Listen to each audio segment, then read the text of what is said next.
Já, það sunnudagur og þá eru sýnir Egils og það verður mjög gestkvæmt hjá okkur bræðurum í dag.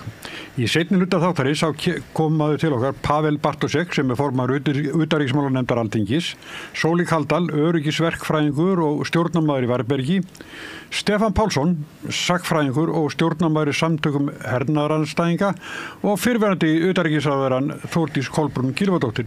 En við byrjum hér á vettvangi dagsins og það eru Þóra Kristín Ásgeirsdóttir upplýsingafulltrúi og blaðamaður, fréttamaður. Það ekki? Ég starfað sem upplýsingafulltrúi en ég vissulega blaðamaður og fréttamaður í hjarta mínu. Já.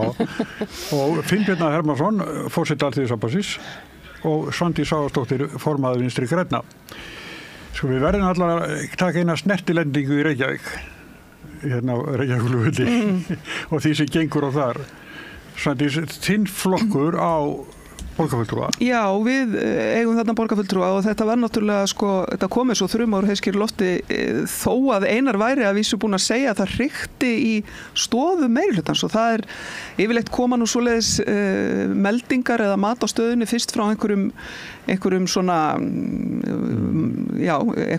skoðanamyndandi aðilum út í samfélaginu en þetta kom bara frá honum sjálfum fyrst sem var áhugavert og þannig að það var eitthvað tilhlaup að þessu en ég verð að segja það, mér finnst þetta mjög svona mikill byrjandabrægur að þessu hjá honum eins og hann hafi ekki verið búin að í fyrsta lagi að reikna málið til enda, það þarf 12 til þess að búa til meirihluta og það virðist ekki hafa verið í hendi þegar hann fer að stað með þetta kannski metur framsóknað þannig að það sé bara betra að vera fjarri allri ábyrgð í aðdraganda næstu kosninga, ég átta mig ekki á því en þetta minnst kosti mjög svona skrítið yfirbragð finnst mér og ekki svona mikil festa í þessari nálgun því að það ekkert af þessum málum sem hann að telja upp sem að kemur á óvart allt í einu núna síðustu dagana og hérna en svo er VG þarna með 1 borgarfulltrúa, Sósíalistaflokkurinn er með 2 og þessir 2 flokkar hafa ákveðið að læsa sig saman í því að koma saman þá að mögulegum samræðum nýjan meirihluta og mér skilst að núna sé það dularfull ástand í gangi að allir sé að tala við alla. Já, mér fannst ágætt hérna í vikulokunum í gær þegar Jón Gnarr sagði hérna að ef við gerum okkur samning og svo verður einhver óánægð með samningin og framvinduna þá reynir fólk bara að semja upp á nýtt en ekki bara kveiki í kvellettu heldur. Einmitt. Og það svona eins og það vantað eða hvað?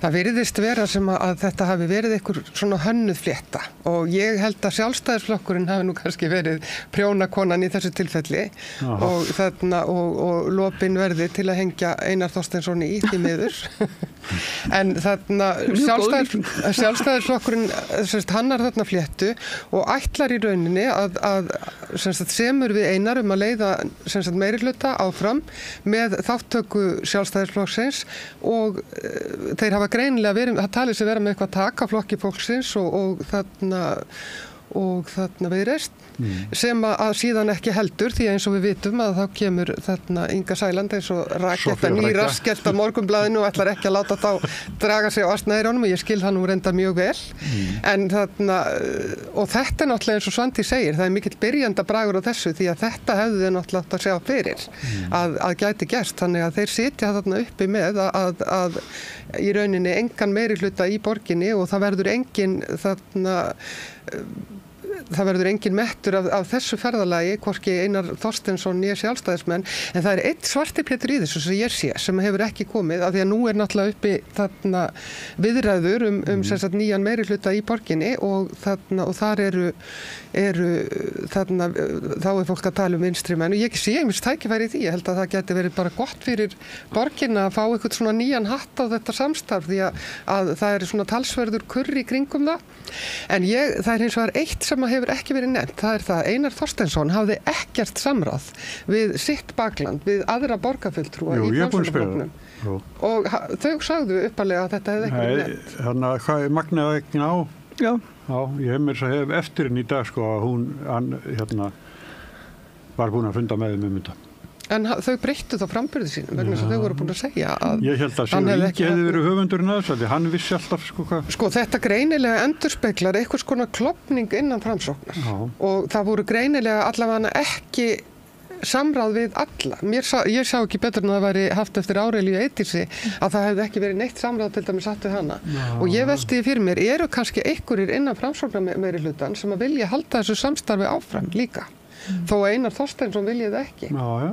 Ég meina, mér finnst, það heldur ekki fullreynt. Nei. Og þannig að Einar Þorsteinsson gæti þá bara farið heim til sín í Sjálfstæðisflokkinn og þetta samstarf héldi áfram og þá meðið án atbeina annara vinstriflokka. Ég meina það einhver atburðarás sem gæti líka farið á stað vegna þess að það greinilega mikill titringur inn í Framsóknarflokknum og það eru til dæmis ákveðin öfl í Framsókn sem að tengjast gömlu borgarframsókn. Það Lilja Alfreðsdóttir hefur nú bara beinlinni skorað formanninn á Hólm sem hefur komið fram sem einn höfunda þessara Bjarmalandsferðar. Þannig að ég held að þetta endurspegli líka einhvers konar klofning innan Framsóknarflokksins. Finnbjörn, hvernig kemur þetta fyrir svonir? Finnbjörn, heiti ég. Nei, Finnbjörn. Sko, ég þeirra, ég bara fara nokkra hringi í þessu. En niðurstaða mín eiginlega svo að þetta svona viðvaningsbragur á þessu og ég held að það sé ekki mjög djúp fletta. Því að hún svo klúðursleg að fólk það reyndara heldur en svo að hún myndi ganga upp ef þetta væri tilbúið. Ég held að þetta snúist að stóru hluta bara þessa niðurstöðu sem kom í skoðanakönnunum. Framsóknarflokkurinn náttúrulega að hverfa þar og þetta svona ákveðin krampa viðbrögð við því. Ég held að þetta sé ekkert rosalega djúpt sem að gerast. Smári? Ég eins og Þóra Kristín, ég skildi á fréttum að Einar hefði tekið ákvörðun einn, hann tók það mjög skýrt fram, þetta bara mín ákvörðun, sagði hann og eitthvað svoleiðis. Og sagði alltaf ég? Alltaf ég. Það var ábyrgandi fyrst, sko. Já, en það en svo áhugavert að það náttúrulega Framsóknarflokkur sem hleypur út úr þessu meirihlutasamstarfi og það var náttúrulega getur svörin við þessu verið inn í Framsóknarflokknum. Það Lilja í svona aðför gegn formanninum og það langt í næstu þingkosningar nema ríkisstjórnin springi og það getur verið að Lilja sjáu fyrir sér að leiða flokkin í borgarstjórnarkosningum í Reykjavík, eitthvað svoleiðis að Einar hafi sýnt það að ég menna að hann náttúrulega vinnur kosningasigur svona á öldunni sem að var þarna í kosningasigri í Framsóknar 21, það verður bara ekki ára á milli og sumi vilja eigna það bara Ásmundi, til dæmis og svo kemur í ljós að hann myndar þennan meirihluta og hann verður borgarfulltrúi, það ekki honum til vinsælda, það eru mælingar á afstöðu almennings til borgarfulltrúa og ég held að hann sé með eitthvað 6 eða 7% sem alveg furðuleg staða með að vera borgarstjóri. Lítil uppskera þar, Dagur var svona í kringum 20 og var líklega óvinsalegasti borgarstjóri langar hríð. Það var allt öðruvísi enn í gamla daga þegar það var svona meiri glóríus staða að vera borgarstjóri og verður kannski aldrei svo sterk aftur. Þannig að hann bara ekki að skila flokknum. Þannig að það getur verið að hann finni að það bæði gagnvart almenningi og svo innan úr flokknum hann með minnkandi stuðning, það má vel vera það. Og það eins og verið bent á, hann alltaf eins og sending frá Sjálfstæðisflokknum. Sem hann Já, hann það bara. Magna Gná sagði við mig í morgun, hann gerði það samráð við okkur, við veittum honum okkar umboð til að slíta og fara í aðra viðræður. Þá það ljóst. Já, en þetta var ekki svo fyrst. Mér finnst það ágætt sem að Eiríkur Bergmann sagði á Stöð 2 í gær. þá var eitthvað spurt þessi var að segja þetta og þá sagði hann já, ég maður tekur það bara með fyrirvara því að það margt sem hefur verið sagt í dag hefur reynst ekki verið rétt og það bara þannig í svona ástandi þá ekki treystandi það sem allir segja sko, það bara menn eru að reyna að spila þetta einhvern veginn og í svona ástandi kemur líka í ljós í rauninni þessi rosalegi fjölmiðla skortur sem við búum við af því að það engin að sko kortleggja ástandið eða teikna upp einhverjar fréttaskýringar, þetta bara hann segir, hún segir næsti hann segir, hún segir næsti það ekki verið að þarna ég fyrstu til að tala við hina fulltrúana en ég vil segja sko fréttaskýringar með einhvers konar þarna það sem maður reyndir að draga hlutina saman og sjá eitthvað samhengi þannig að hægt sé að ræða það líka það sem getur komið út úr þessu Þóra Kristín vill Framsóknarflokkurinn klofni nei, ég vil ekki að Framsóknarflokkurinn klofni ég elska Framsókn það sér alveg sér sjálfur meirihlutinn gæti haldið áfram meiri gæti haldið áfram án Einars það nóg, það 12 manns Ég held að væri bara smart fyrir þig. Já, annar kostur er það að það er ekkert að mynda ef að Flokkur fólksins vill ekki fara með hægri flokkunum sem eru Framsókn, Sjálfstæðisflokkur og Viðreisn, að þá er bara einn kostur eftir sem er vinstri meirihluti, sem er þá Samfylkingin og Píratar, sósíalistar og síðan verður að vera VG, af því að sósíalistar og VG hafa eiginlega mætt svona svolítið samstiga í þetta og þá er eftir, þá vantar einn og það geti verið Viðreisn úr óbreyttu meirihluta, þá væri það verið að bara setja nýtt varadekk undir meirihlutan, en það geti verið krafa sósíalista og VG væri, nei, við viljum frekar fá Flokk fólksins og þetta verði raunverulega breyting og það, við vitum alveg að Viðreisn kemur inn í þetta með endalausar kröfur útvistun og engavæðingu og hún var nú sett yfir endurskoðun öllum rekstri borgarinnar fyrra kjörtímabilinu sem var allt meir og minna það að bara engavæða og útvista öllu svona eins og hún væri svona ráðgjafi í einhverju fyrirtæki hjá SA eða eitthvað sko, kom með einhverju svoleiðis tillögur, en það væri hægt að stoppa það með því að hafa bara Viðreisn ekki með og þá er þetta nýr meirihluti og ég benti á það í morgun svona rétt áður en að ég lagði af stað hingað að til þess að búa til svona andlitsupplýstingu og það að þá væri náttúrulega eðlilegt að Sanna Magdalena yrði borgarstjóri, hún mældist í þessu könnunin sem er að vísa til með 25% stuðning borgarfulltrúa. Næsti sem er við borði núna var með 5% Píratinn, Dóra Björt. Ég held að það yrði smart ef að Sanna yrði borgarstjóri. Við viljum fá nýr meirihluti og við ætlum að gera það sem að svona borgarbúar helst vilja og við stillum upp okkar vinsalasta borgarfulltrúa, mér finnst það að vera bara eðlileg. Það yrði örugglega sterkt. Og ég er ekki að segja þetta að ég er sósíalisti, nei, það getur líka verið að nýr meirihluti kjósi að leita út fyrir raði borgarfulltrúa og finna borgarstjóra, ráða borgarstjóra. Við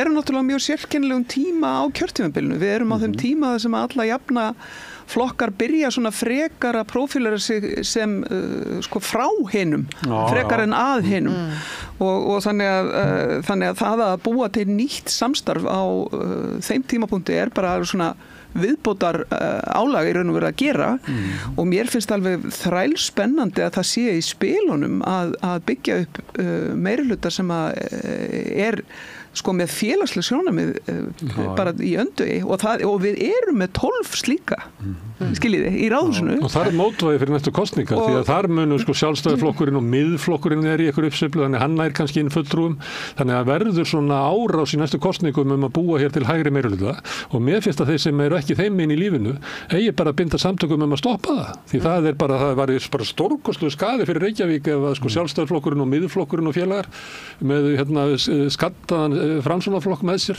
kæmist til valda það væri bara En þetta mun örugglega rekja sig núna bara á næstu klukkutímum sko af því að það er ekkit margir svona kostur í stöðunni og manni finnst þetta vera að teikna svona upp og ég held að það hafi verið mjög skynsamlegt af sósíalistum og VG að læsa sig saman vegna þess að þá er það orðin bara skýr eining við borðið sem er þá 3 sem er svolítið mikið Þá eru þau náttúrulega líka farin að ráða því hvernig meirihluti ræður eða hvernig hann teiknast upp og en sko, mér finnst þetta enn og aftur, þetta vera svolítið svona flótti frá því að taka ábyrgð á því sem er í gangi núna, þessi húsnæðisskortur, það er græni byltingin hérna upp í Breiðholti græni Gímaldi og fleira að sko, ég horfði til þess að þetta væri svona tilraun til þess að aðeins að teikna sér frá þessu til þess að fara að gera upptakt að komandi kjarasamningi, ég er bara í komandi þingkosning, borgarstjórnarkosning sko, og ég held að ennþá að það hafi verið svona takturinn hjá þeim. Þetta hefur bara einfallega farið úr böndunum vegna þess að ef þú ætlar að slíta svona þá ertu nokkurn veginn búin að tryggja þér meirihluta að Þetta er svo kjánalegt að sitja heima og segja svo ætla ég að vera borgarstjóri áfram og svo kemur þessi og styður mig og þessi ætlar að styðja mig og allir ætlar að styðja mig viðvaningsbragur sko þannig að mér finnst þetta ekki vera mjög djúpt Nei, greinilega hefur ekki verið það En það er náttúrulega fáránlegt miðað við viðvenningsbraginn á þessu og alvarleika málsins sem blasir við núna eins og til dæmis samningar við kennara og allt í að gera þetta á þessum tímapunkti. Já. Þetta er náttúrulega bæði viðvenningsbragur og ábyrgðarlaust. Þetta er algjörlega ábyrgðarlaust en maður horfir á það að hann hafi hugsanlega gert þetta þótt að borgarfulltrúarnir haldi öðru fram núna án samráðs við þá. Að það finnst mér að þeir eigi að taka afstöðu til þess hvort að þeir fylgi. Mér finnst það mjög aumingjalegt ef þeir segja núna að þetta hafi verið í umboði þeirra.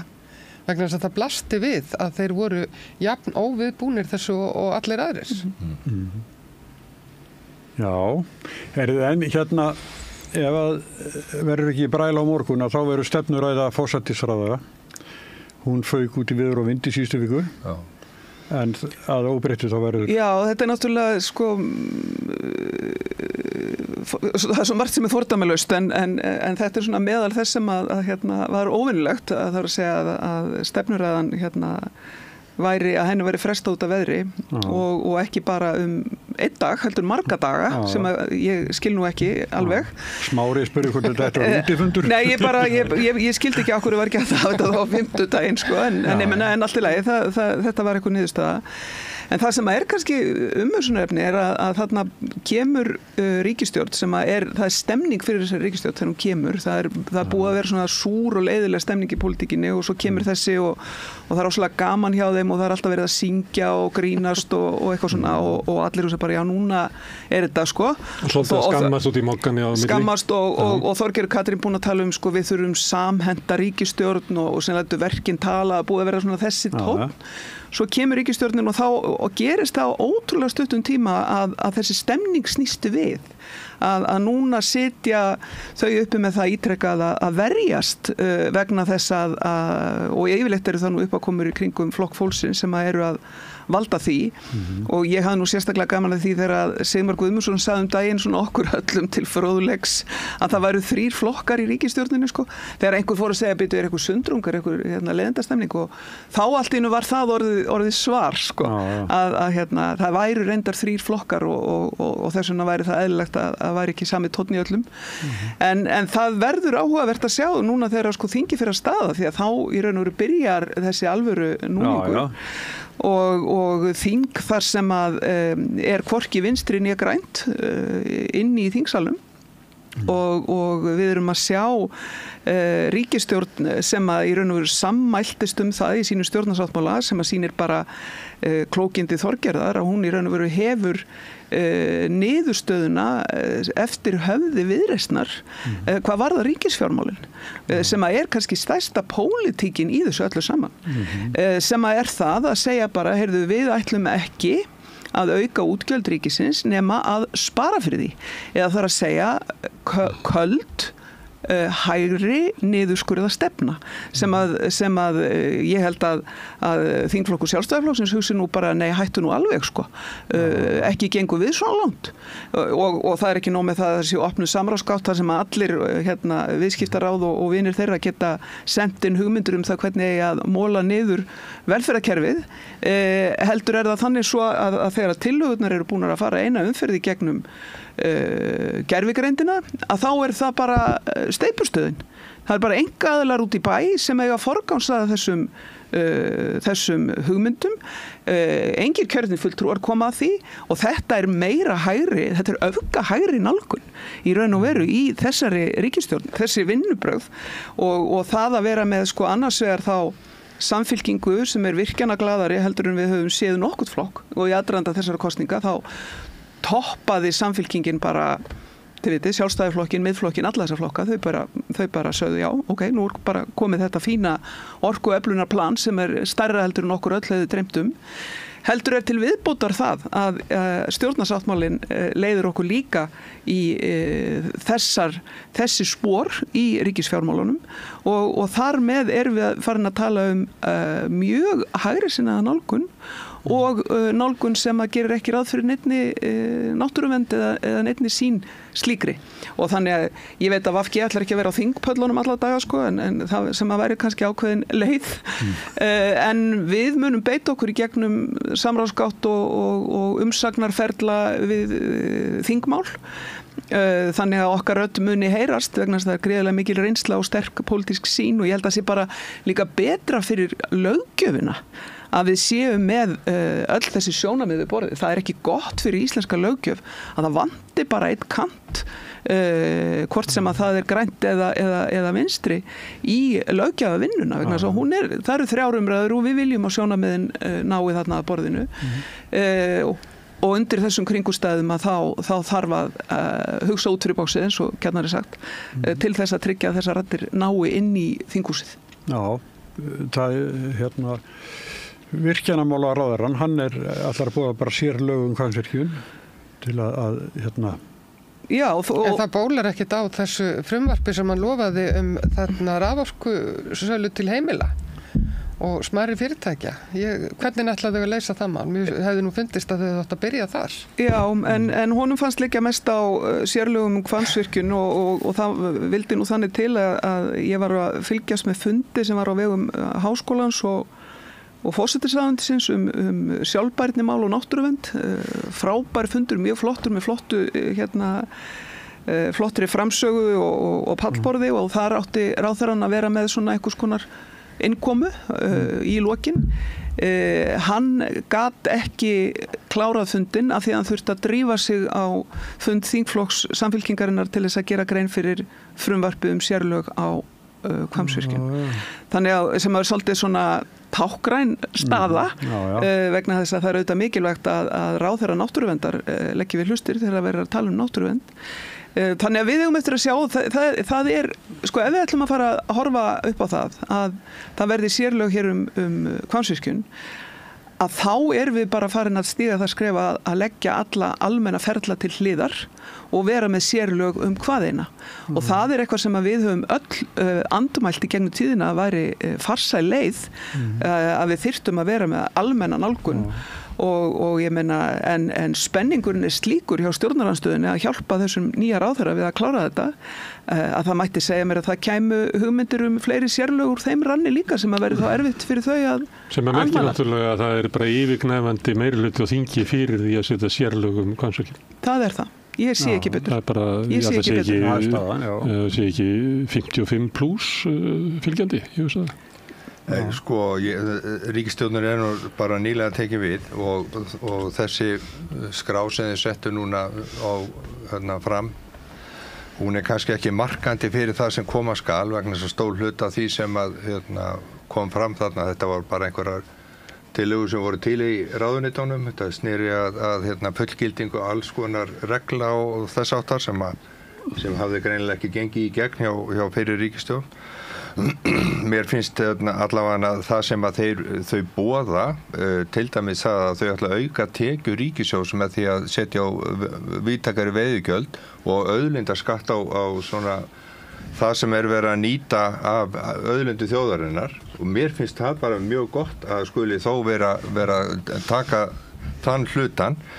Þannig að ég held að við eigum ekki að mála það og alveg þó svo að ég skilji þá sko vel að þú viljið vera við borðið að við skulum ekki mála þau alveg út af borðinu alveg strax. En þetta svona lítil atriði upphæðum talið, hækkun veiðigjalda, ég meina það kannski max 5 miljardar, komugjöld, þú veist það max 3 miljardar. Já, en það sem Svandís að benda á, að Viðreisn hafi svo sterka stöðu við stjórnarmyndunina, að þau setja á það verður ekki setja neini nýju skattar, þannig við ætlum ekki að leiðrétta óréttlæti skattkerfisins sem var hér byggt upp á nýfrjálsíkjutímanum, sem að ASÍ meðal annars hefur lagt á áherslu á að vinda eitthvað leyti ofan af. Já.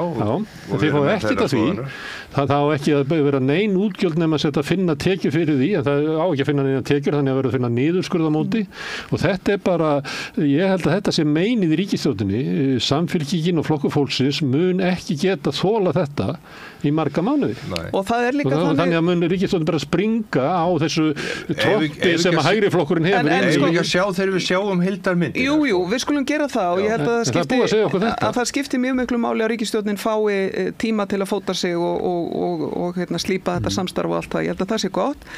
En það samt þannig ef að útgjalda áformin eru bara reiknuð saman, þá erum við að tala milli 75 og 80 milljarða til viðbótar við 40 milljarða halla á ríkissjóði sem að þessir flokkar segjast ætla að brúa fyrir fjárlaga árið 2026 sem brjálæði, sem algjört brjálæði og þá erum við að tala 120 milljarða sem að þarf að finna einhvers staðar og það ekki með því að hækka veiðigjöld á uppsjávarflotan 3 milljarða sko. Þetta eru gríðarlega stórar tölur. Sannarlega hafa þau sagt, og við skulum bara leyfa þeim að njóta þess vafa, að þau hafa sagt, við förum ekkert að stað með þetta fyrir búið að ná verðbólgunni niður og vextirnir hafa náttúrulega að jafna sig og við skulum ekkert fara að stað með þetta og maður hugsa bara, hverjar eru hinnar raunverulegu væntingar? Ætlar kjósendur þessara flokka að segja bara, já við erum bara að taka verðbólguna niður og við ætlum ekkert að byrja að sjá þessi miklu átaksverkefni fyrir hvenær ætlar Eyjólfur að byrja að moka göng og grafa göng og byggja upp nýja vegi og svo framvegis. Ætlum við að byrja á því 27 eða 28 eða hvenær á að byrja á því? Og þetta hægri stefna sem að segir við ætlum að ná tökum á ríkisfjármálunum svo kannski getum við gert eitthvað fyrir þá sem eru að þjást hérna úti. Þetta rein hægri stefna. Og kannski getum við þá byggt upp innviði sem við þurfum nauðsynlega að halda til þess að byggja hér upp betra samfélag til lengri tíma. Þetta hægri stefna og þetta stefna ríkisstjórnarinnar. Stefna vinstririnnar að við skulum byggja upp hérna innviði til þess að búa hér til betra samfélag. En munið ekki eitthvað skýrast bara þegar þingið byrja að starfa? Okkur búið að segja okkur þetta. Þau segja alla það á ekki hækka neina skatta. Ég held að ekki verið að tala þetta myndi gerast svona rætt. Ég held að stjórnarsáttmálinn, hann miklu meiri gætlegin á það hvað þau ætla að gera. Og ég get ekki sagt að hann sé hrein hægri stefna. Sá sáttmáli. Mér finnst að við sem þó að hluta til að vekja upp aftur þó eitthvað svona félagsleg kerfi sem að hafa verið að drabbast niður og við höfum þurft verkalýðshreyfingin sýnt og heila alltaf að koma við hverju einustu kjarasamninga og kaupa það upp á nýtt sem við keyptum í síðustu kjarasamningum af því það hefur ekki haldið verðgildi sínu og svona hlutir þau ætla þó að laga þetta. Hvernig það fjármagna? Já, að hluta til eiga þetta að fara í gegnum fjármögnuna í heildsinni og sumt af því sem að hefur verið að tala varðandi til dæmis göng og annað þess að það hefur verið að velta fyrir sér öðruvísi fjármögnun heldur að sé allt fjármagna beint strax úr ríkiskassanum. Við erum að borga þetta bara eftir því við erum notkun. Já, hluta til gæti að vera það, hluta til gæti að vera enga fjármögnun kannski úr lífeyrissjóðakerfinu og annað þess að við skulum aðeins býða. Það bara önnur útgáfa skattlagningu. Skatturinn rennur þá til einkaaðila? Við borgum þetta alltaf á endanum. Það skiptir ekki máli hvernig þetta er lagt á stað með þetta. Við borgum þetta alltaf á endanum. Við erum samfélagið. En ég bara tók mark á Þorgerði Katrínu sem að vitnaði næstuði bara í George Bush eldri Read my lips, no more taxes. Ég meina það var niðurstaðan. Ég hef ekki heyrt þetta. Svo að kalla þetta vinstri þjóðnum Nei, já, og ég meina Viðreisn hefur alltaf staðið fyrir það og stillir sér upp sem einhvers konar valkost á miðjunni sem náttúrulega bara einhvers konar grín vegna þess að hún segir við erum með hvað segir hún, hægri hagstjórn vinstri velferð sem er bara innri mótsögn í sjálfu sér vegna þess að ef þú ert með hægri hagstjórn þá ertu að saxa niður velferðina. Það er bara þannig og þannig að þetta er bara einhvers konar svona slagurða leikur til þess að tefla sig inn á miðjuna og maður sér það að þegar við vorum aðeins að tala borgarstjórnina áðan að þetta er lína sem að maður heyrir mjög oft frá Viðreisn að segja bara við getum unnið bæði til hægri og vinstri og við erum alveg svoleiðis og getum gert bæði en hjarta slær í áttina til hægri nálgunar og það gera þau og ég meina hvort sem að er gagnvart einkavæðingu velferðarþjónustunar eða í ríkisfjármálastefnunni. Það er eitthvað bölbænir maður er ekki óskað þessu fólki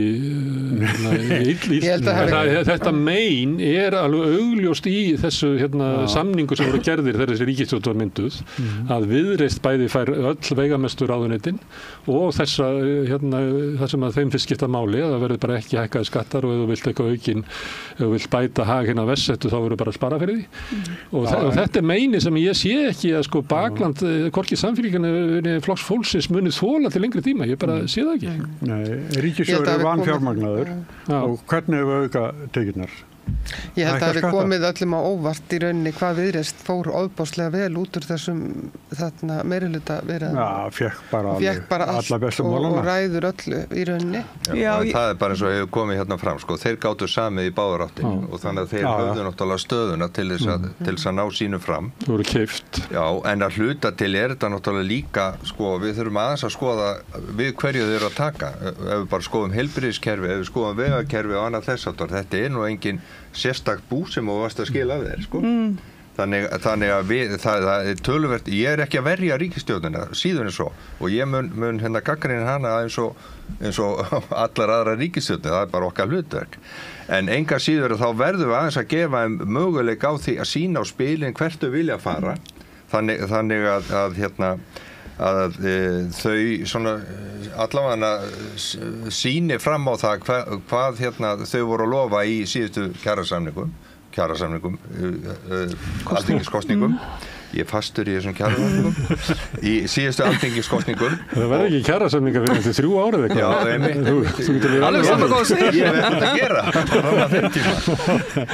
þannig að það, sko, bæði Samfylking og Flokkur fólksins, að ég hef enga trú á öðru heldur en að þau, sko, spyrni við fótum, að ef þeir eru hrætt við Viðreisna þá hljóta þau að spyrna við fótum svona þegar það kemur til kastana, sko. Já, og það er náttúrulega, sko, ég tek algjörlega undir það er ekki, þetta snýst ekki bölbænir, þetta snýst það að segja hlutin eins og þeir eru. Það er pólitísku veruleiki sem blasir við okkur, en það sem að verður kannski mikilvægast að sjá núna alveg á næstunni fyrir utan svona einstakar uppákomur er fjármálaáætlunin, því að hún kemur í apríl í síðasta lagi og þá sjáum við nákvæmlega hvert er planið með bæði tekjuöflun og síðan útgjöld og hvar á að skera niður og ætla þau, sko, að því að þú talaður um að ríkissjóður væri vanfjármagnaður og það er alltaf talað um, sko, ríkisreksturinn eins og þetta sé, sko, heimili, eins og við getum ekki verið í halla, við eigum að vera í halla þegar að sá tími er, vegna þess að við eigum að tryggja velferðina og þjónustuna við íbúana og það er vinstri að gera það og við eigum að taka langan tíma í það að ná jafnvægi í ríkisfjármálum sem svo er kallað og orðræða hægrisins það að hér sé allt í volli af því að það er einhver mínus á ríkisútgjöldum. Það er bara ekki rétt. Og þau sögðu að því að Finnbjörn er að nefna hér með árið 2026 eða þú varst að segja það að í aðdraganda þessara kosninga, ekki kjarasamninga núna síðast, að þá sagði hver flokkurinn á fætur öðrum og þar með talið Samfylkingi sem talaði skýrast í þessum efnum að það þyrfti að ná svokölluðu jafnvægi ríkisfjármálunum fyrir árið 2026.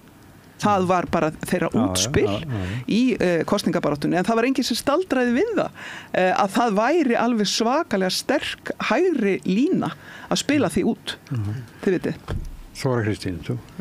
Já, við eigum náttúrulega ekki að stefna að samt, sko, halla og vaxtagjöldum, en hins vegar þá hefði ég vilja sjá frá þessari ríkisstjórn meiri áherslur í skattlagningu til þess að draga til dæmis úr misskiptingu og almennt held ég að nálgunin ætti að vera svo ef við ætlum að hafa hérna velferðar samfélag, að við ættum að ákveða við borðið hvernig samfélag við viljum skapa og síðan að ákveða hver á að taka reikningin og skipta honum á milli, ekki öfugt.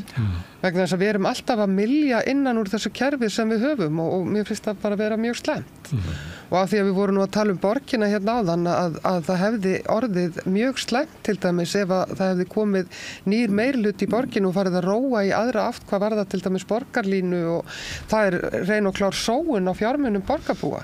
Ef við erum alltaf að byggja upp einhver kerfi sem að það kemur svo einhver nýr og rífur niður.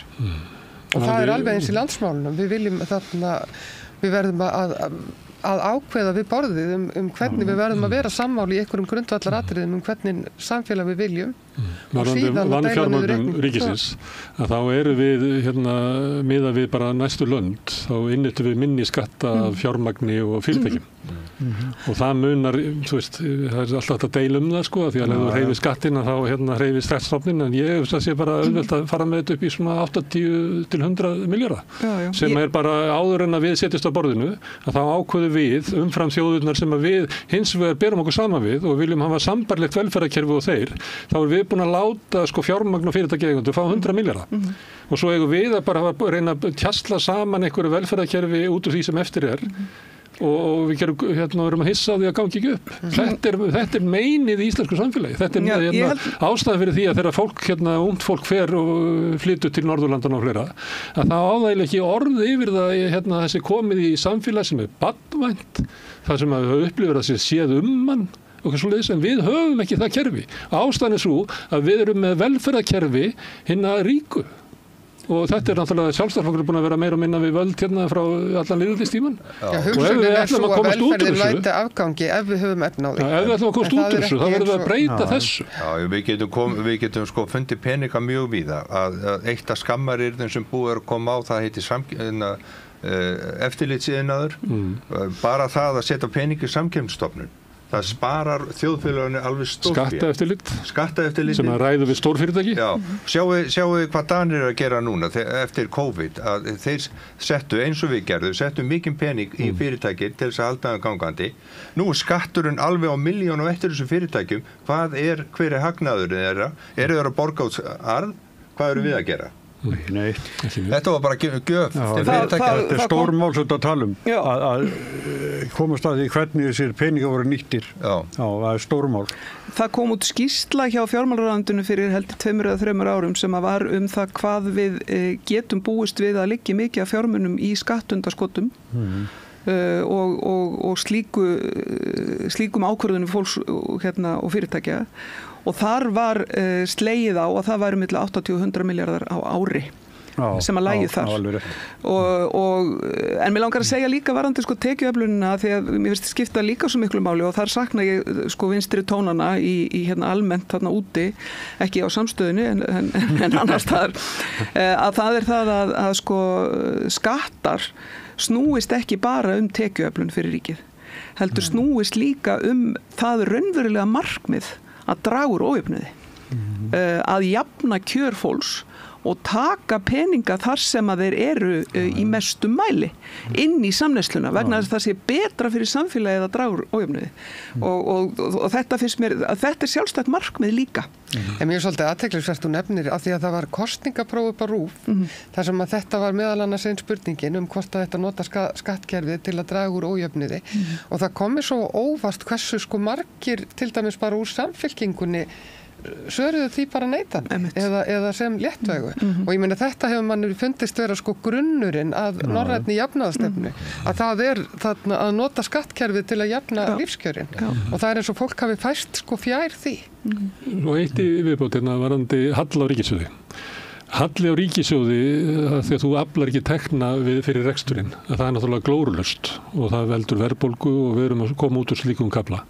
Það að vera með halla á ríkissjóði vegna fjárfestinga til þess að búa til betra samfélag sem mun auka tekjurnar og auka virkni í samfélaginu, öryggi barnafjölskylda þannig að fólk geti verið, einstæði foreldrar og tekið þátt og að við séum ekki alveg fátæk börn og svona. Það er fjárfesting til lengri tíma og það er ekkert að því að ríkissjóður sé rekið með halla út af fjárfestingu. Þannig voru öll samfélagin í kringum okkur byggð upp. Þannig var Japan byggt upp og Kórea og Bandaríkin og íslenska samfélagið en allt í einu núna á nýfrjálsíkjárunum þá er búin að setja upp einhverjar reglur þannig að ríkissjóður má ekki vera með halla og þessi ríkisstjórn færði það til alltaf að taka upp þá reglu ári fyrir en fyrir ríkisstjórn sem er bara einhver svona handjótt sem að sko nýfrjálsíkjartíminn hefur sett á afl ríkisins til þess að byggja upp gott samfélag og við verðum að losna við þetta. Við verðum líka aðeins að skoða sko hvenar við erum aðeins og hvenar ekki.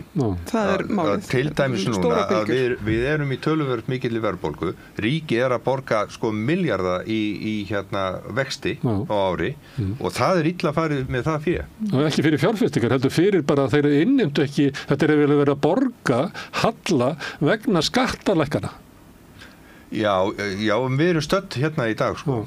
Þannig að við erum að borga sko stórkostlega peninga sem gæti að öðru jöfnu farið í uppbyggingu. Þá er lausnin að sækja skattana sko. Já, það skiptir þá máli að við náum sko tökum þannig á efnahagsstjórninni og þar með verðbólgunni að við séum að búa okkur í haginn. Þannig að það skiptir bara máli hvenær við erum að tala um þetta. Algjörlega, og ég held að það skiptir máli sem Finnbjörn er að segja að þetta eru langar bylgjuhreyfingar sko, sem eru þarna að baki en líka það grundvallaratriði að sterk velferð er forsenda verðmætasköpunar, en ekki öfugt. Eins og Hægri segir alltaf, við þurfum nú að byrja á því að ná í alvöru verðmæti, sko, svo við getum farið að splæsa í alla þessa velferð, meðan það er í raun og veru öfugt.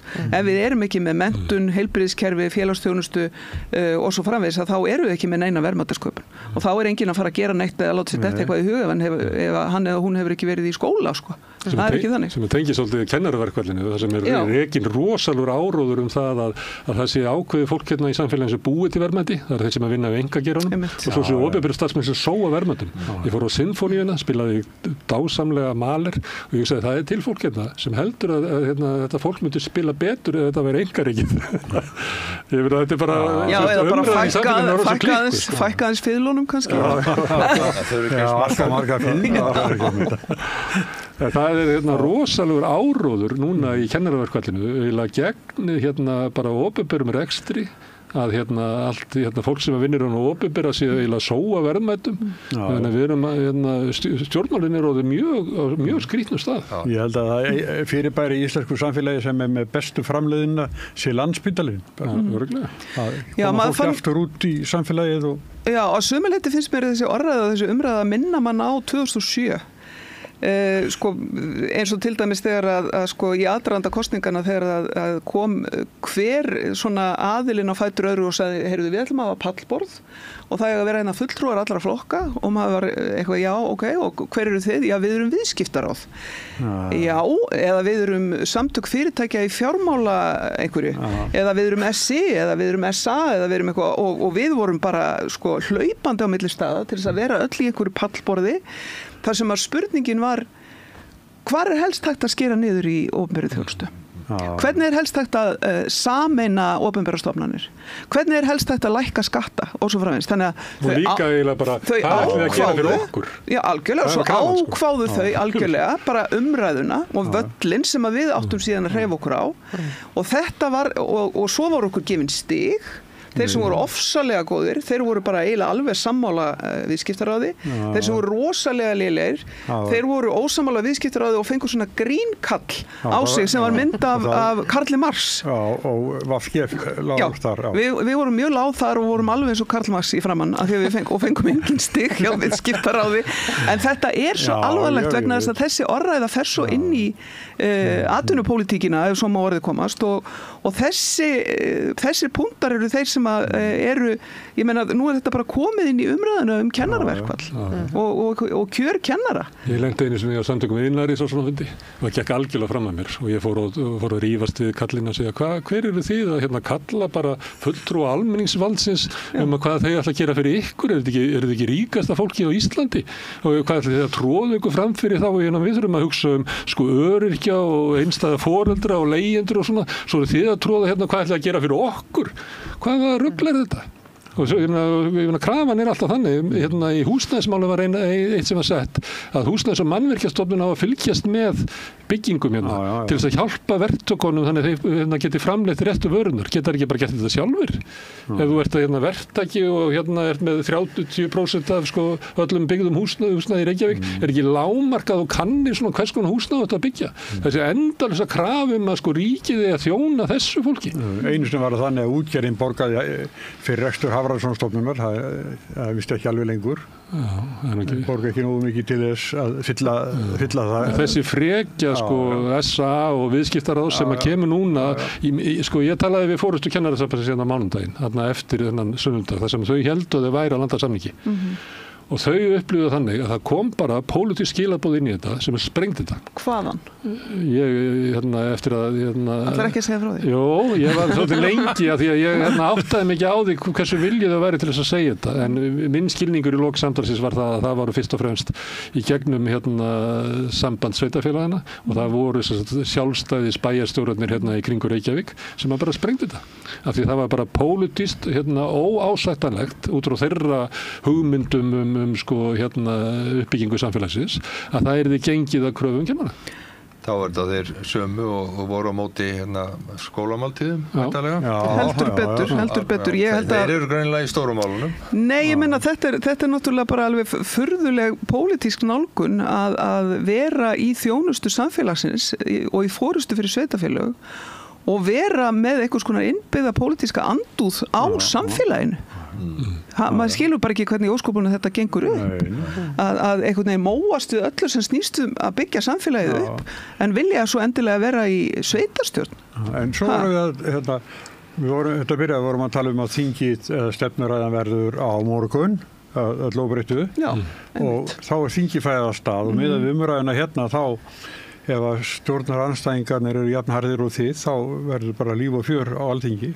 Stjórnaranstæðingarnir eru svolítið öðruvísi við Já Það er miðflokkurinn og það er svolítið svipað týpur og við Gunnar Smári en það náttúrulega verður aðalega það verður að berjast fyrir vinstrimennsku verður náttúrulega aðalega að sparka frá hægri á þessa ríkisstjórn það verður áhugavert aðeins að sjá að því við vorum að tala um Framsókn hérna áðan lítill þingflokkur en þar eru náttúrulega sko alveg vinstri taugar í sumum framsóknarmönnum og þannig að það gæti nú alveg verið að það kæmi einhver slík nálgun frá einhverjum þeirra ég á eftir að sjá það en ég held að Sjálfstæðisflokkurinn verður nú uppteknastur af sjálfum sér ennum hríð sko en miðflokkurinn er náttúrulega bara í stuði maður sér bara hvernig Bergþór og Sigríður Andersen eru bara að reyma á sig skóna sko. Já, ég spyrir að Finnbjörn áður ferð að tala fórustu Sjálfstæðisflokksins. Vissur ég var að fara að gera það? Það hún nefndi. Varðandi kennaraverkfallið að það hefur verið rætt að menntamálaráðherra hafi verið að bjóða 2% aukalega og eitthvað svona. Hver er afstæð ykkar sem voru með mjög svona, eða ykkar aðildafélög voru með mjög svona viðkvæma samninga? Já, sko, við eigum fullt af hópum sem að telja sig hafa borið skarðan hlut frá síðustu kjarasamningum og bara eins og kennararnir og við gerðum þessa samninga sem að voru með ákveðið markmið við gerðum samninga við ríkisstjórnina sem að gengu yfir alla hvort sem þeir eru kennarar eða aðrir varandi barnabætur og allar sem bætur þarf ekki að telja þær upp þannig að við töldum að við værum að búa til einhvers konar grunn að því að við værum sem sagt að fara í sameiginlega vegferð. BSRB fór á mestuleyti í kjölfarið á okkur þó með svona smá breytingum. Hvað kennararnir eru nákvæmlega að fara fram á veit ég ekki vegna þess að þau hafa verið mjög þokukennd með það hvað þau eru að fara, hvert þau eru að fara. Eina sem ég veit er það að samningarnir sem voru gerðir 2016 og átti að fara í að greina hver staða kennara væru miðað við einhverja tilteknar viðmiðunarstéttir það gekk ekki eftir. Og var svikið og þá treysta þau ekki stjórnvöldum í aðra slíka vegferð og þess vegna vilja bara fá allt eða ekkert og þau eru búin að byggja upp alveg rosalega væntingar og eiga mjög erfitt með að bakka út úr þessu þannig að þau En ef þau fá meira, er það vandamál fyrir ykkur eða? Það er ekkert vandamál fyrir okkur að því leytinu til að við erum ekki með neinn viðbrögð inn í okkar kjarasamningum eða aðferðafræði þegar við förum að endurskoða kjarasamningana þá snýst þetta bara hvernig samfélagi hefur þróast hvar verðbólgan hvar vextirnir eru og annað þess áttar en það er ekkert hvernig aðrir hafa haft það á tímanum en þetta mun að sjálfsögðu hafa áhrif á kjarasamninga sem verða gerðir og eftir. Það bara segir sig sjálf. Þannig að þetta er mikill hnútur sem Já, þetta er mikill hnútur sem þau eru í. En ég hef ekki hugmynd hvað kjarasamningarnir snúast hjá þeim en ef það snýst 20% hækkun á 18 mánuðum eins og einn forsvarsmaður sveitarfélaganna sagði að þá þetta í allt annari veröld heldur við vorum að semja við sömu sveitafélögin eins og ég sagði áðan sko, að við vorum að berjast við að fá sko, skólamáltíðir í gegn hjá sömu sveitafélögin og þau meira þess að bröðu svo við að þau voru pikkandi hluti út úr skólamáltíðum eins og epli og annað þess að láta börnum borga það sérstaklega. Þetta var bara eins og við varum algjörlega sko að kristund á nöglunum að þeim. Taka eplina börnum. Já, ég meina maður verður að setja mörk við eplið sko. Já, ég segi það sko, en enga síður að þá eru við í allt öðrum raunveruleika heldur en þau. Þau eru bara í annari bíómynd sko. Má ég spila öðru, að því að það verður að gagnrýna Ástu Lóu fyrir að hafa haft pólitísk afskipti af samningum. Hvernig slæri það ykkur? Ég hugsaði að ef við erum á siglinni í kennaraverkfall, ekki ráðherrarnir vinni ekki við það að forða okkur frá því eða hvað vandamáli? Sko, ráðherrar hafa aldrei komið að fyrrabráði til okkar allavega að liðka til. Við höfum farið til ráðherra mjög oft og eins og ég sagði áðan að ef að það gengur upp að við getum fest verðmætin sem við erum að semja við ríkisstjórn á einhverjum tímapunkti, þá eigum við helst ekki að þurfa að sækja neitt til ríkisins. Vegna þess að sko, við erum farin að létta svo mikið á samtökum atvinnulífsins vegna þess að það alltaf þriðji aðilinn sem er ríkisstjórnin sem á að rétta af það sem uppávantar.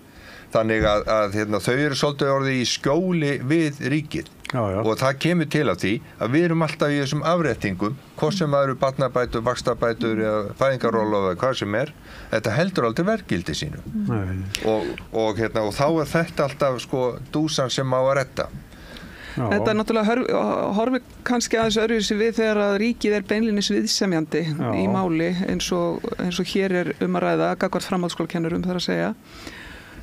Og það er auðvitað alvanalegt að fagráðherrar eigi aðild að samninganefndum til dæmis.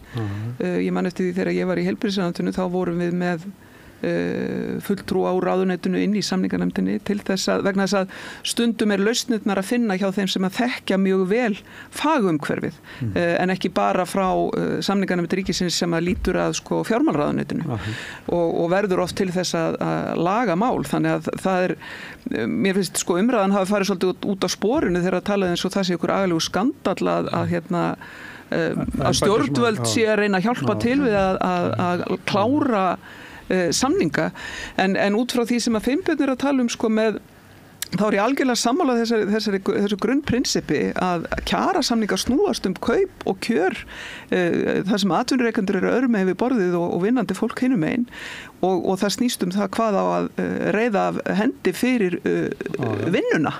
Það kjarni málsins.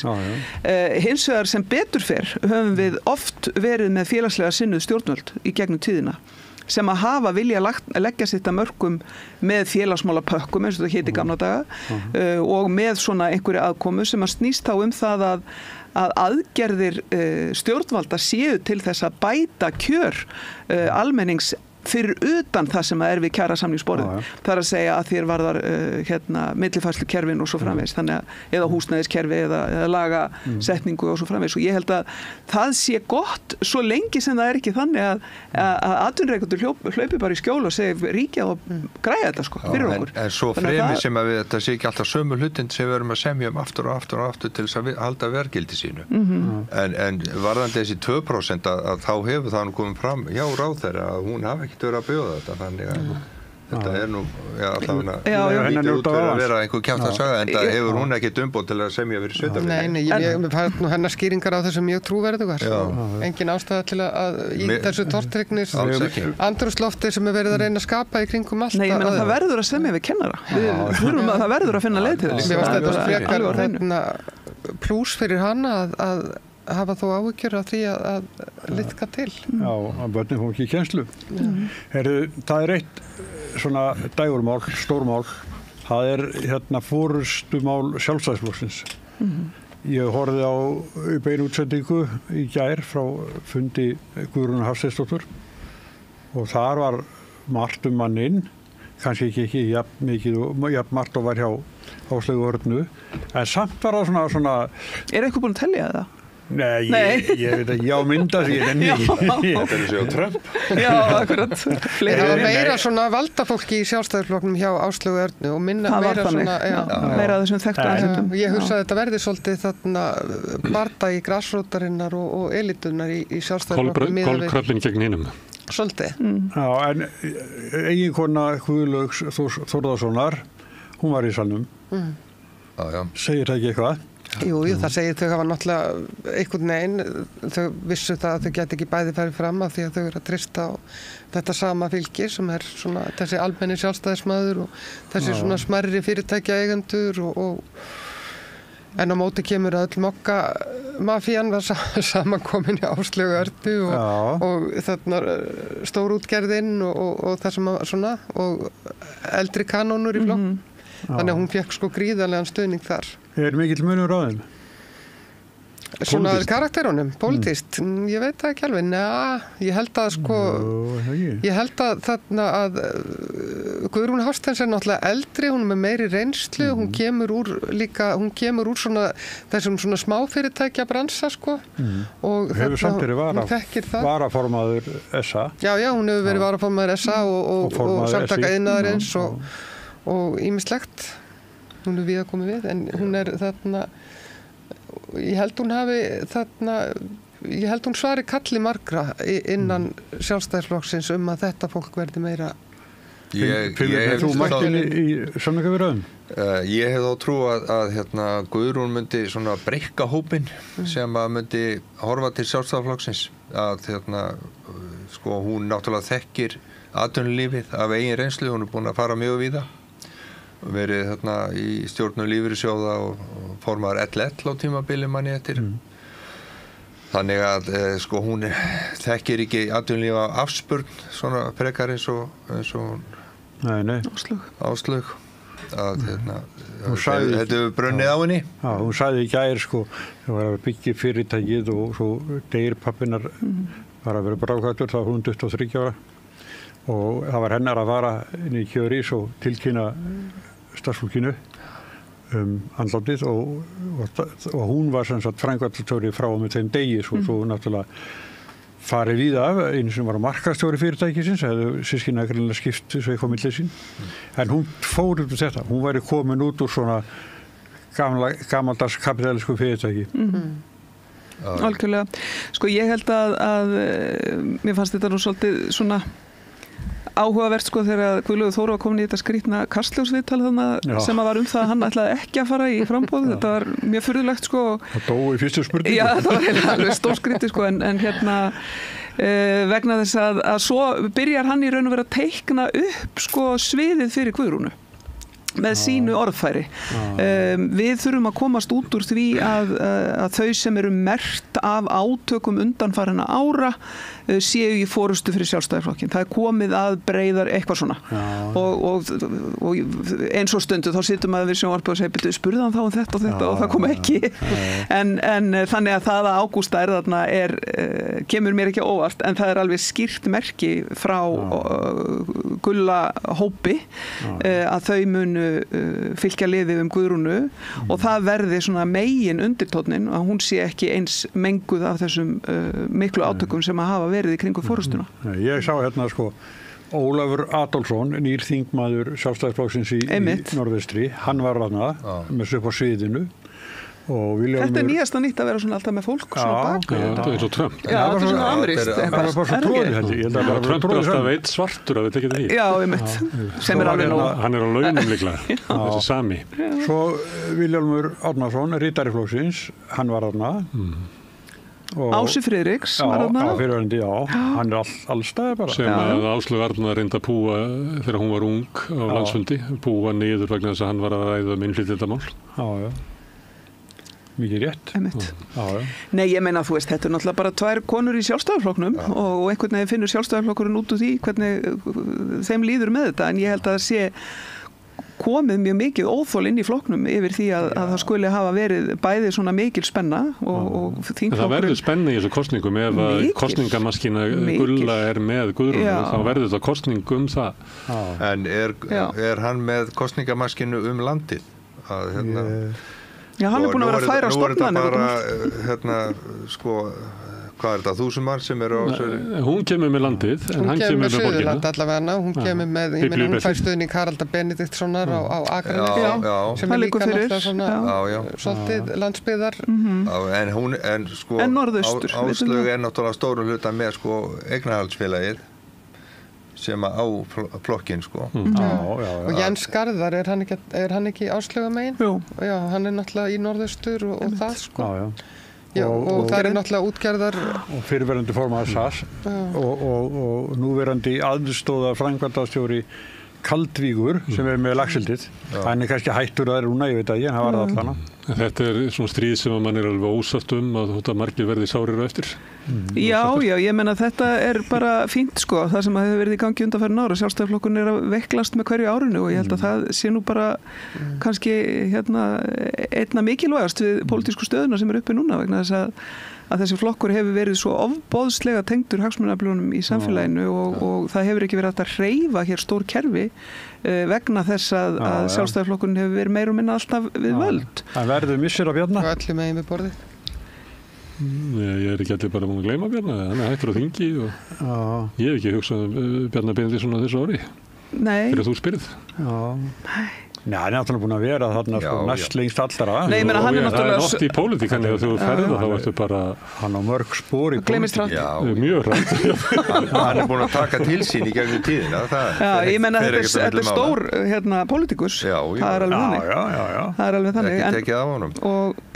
En það var samt gaman fyrir síðustu kosningar að þá hugsaði maður að það er af sem áður var, sko, þegar Svandís og fleiri voru í pallborði hjá okkur og þetta voru 8 eða 9 manns og 4 þeirra voru sko fyrrverandi sjálfstæðismenn í öðrum flokkum en maður átti alltaf þetta til sko í vinstrinu það var allt saman í svona flokksbrotum sko. Já, þetta er rosaleg breyting og það verður auðvitað viðfangsefni sama hvort að það er Áslaug eða Guðrún sem að bera sigur úr býtum að finna það út, sko, hvert er erindi Sjálfstæðisflokksins þegar að hefur orðið lekið þarna hægra megin yfir í Viðreisn og yfir í Miðflokk og svo svona frjálslindis megin inn að gæsalappa yfir í Viðreisn. Hvað er þá? Ég vil bæta við svona alþýðu fylgið hefur farið í Flokk Fólksins. Og svo það.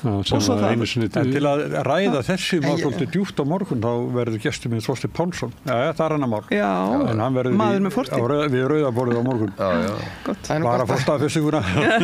Gaman að hlusta á það. En það sko, svo fer Þórdís Kolbrún, hún verður með gestu eftir, en hún var búin að lýsa yfir, hún væri reiðubúin til að leiða flokkinn. En svo snöggla hættur hún við. Já, hún náttúrulega misti flugið eftir að hún fór yfir í suðvestur og reytti Jón Gunnarsson til reiði og fólkið í kringum hann og hún einhvern veginn misla stöðuna og svo þegar að Bjarni hverfi frá á þann hátt sem hann gerir, þannig hún einhvern veginn treysti sér ekki, en ég held að eins og hlutirnir eru núna, að þá held ég að ég spái því að Guðrún Hafsteinsdóttir hafi þennan slag. Vegna þess að ég held að sé bara mjög mikið ákall í Sjálfstæðisflokknum breytingar frá þessari svona stórfyrirtækja elítu og þarna á því sem hefur verið. Og þessari forréttinda áferð sem er svo skýr, sko, einhvern veginn. En hún er náttúrulega mjög mikil harlínu kona líka, hún Guðrún Hafsteins og þær eru það báðar.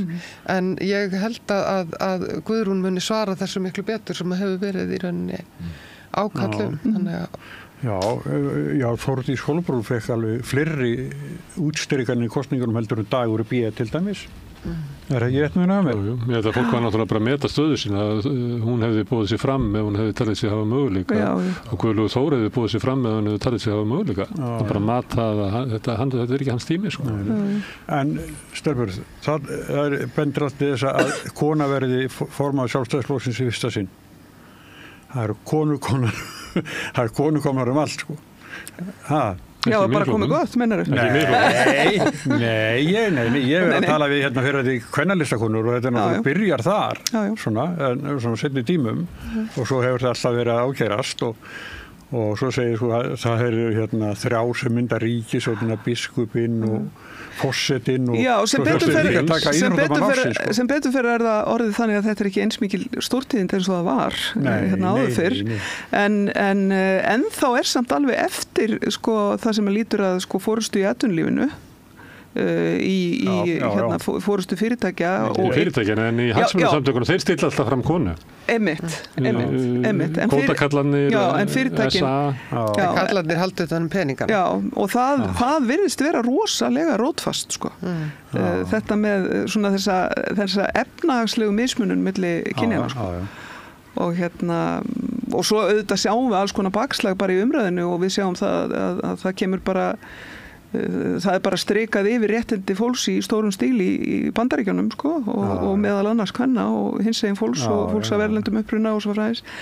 Þannig að bakslag leið og fólk í þeirri stöðu talar þannig þá gefur það hinum lögmætið til þess að tala fólk niður og þar með talið konur.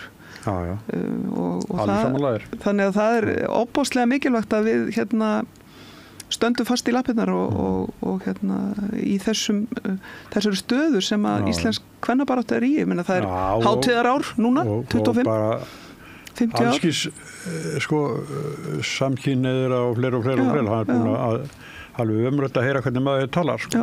Það skiptir náttúrulega ekki bara máli að það séu konur heldur svolítið hvaða konur og hvaða hugmyndir þær hafa. Við sáum það nú í Bandaríkjunum að það eru ansi margar konur að klappa upp Donald Trump og hann er nú ekki kannski þarna ekki þessu rýð ekki sá maður sem að verðskuldar Herðin, núna þurfum við að fara að hætta þessu Við ætlum að fara að tala um Trump eftir eða þú ætlum að fara að tala um Trump eftir Já, ég ætla að tala um Trump eftir Ég held að við ætlum aðlega að tala um Trump Það er Þú verður bara að vera sitja eftir Þóra Ég er að fara í barnaafmæli Það koma 4 viðmælendur eftir Eftir er það Pavol Bartósek, Sóley Kaldal Stefán Pálsson og Þórdís Kolbrún Reykfjörð Gylfadóttir En Svandís, Finnbjörn og Þóra Kristín, þakka ykkur fyrir komuna. Takk. Og við komum aftur eftir augnablik.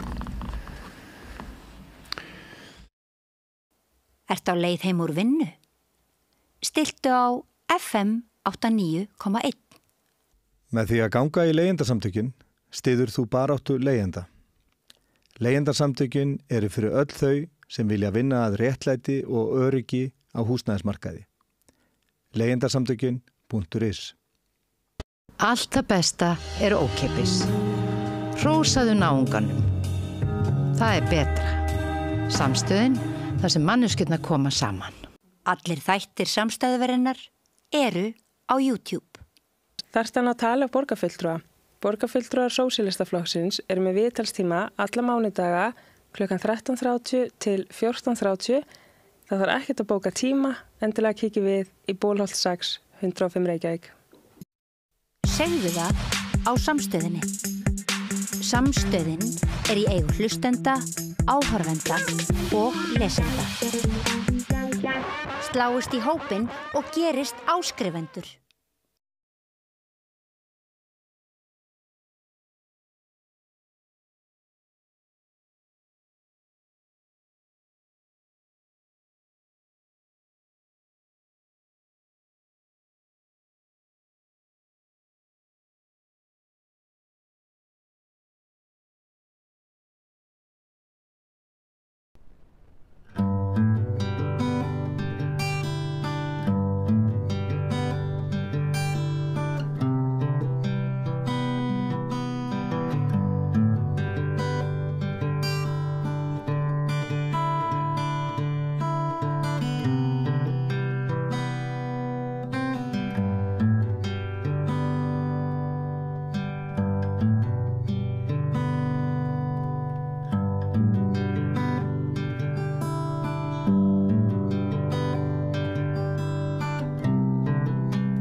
Já, við höldum hér áfram og nú ætlum við að fara að ræða meðal annars Donald Trump og fleira. Til mín eru komin Pavel Bartosik, Þórdís Kolbrún Reykfjörð og Stefán Pálsson og við höfum vona á Sóliu Kaldal. Hún kemur þá bara bætist við og eftir. En Þórdís, við vorum að tala um verðandi formannskosningar í Sjálfstæðisflokknum. Já.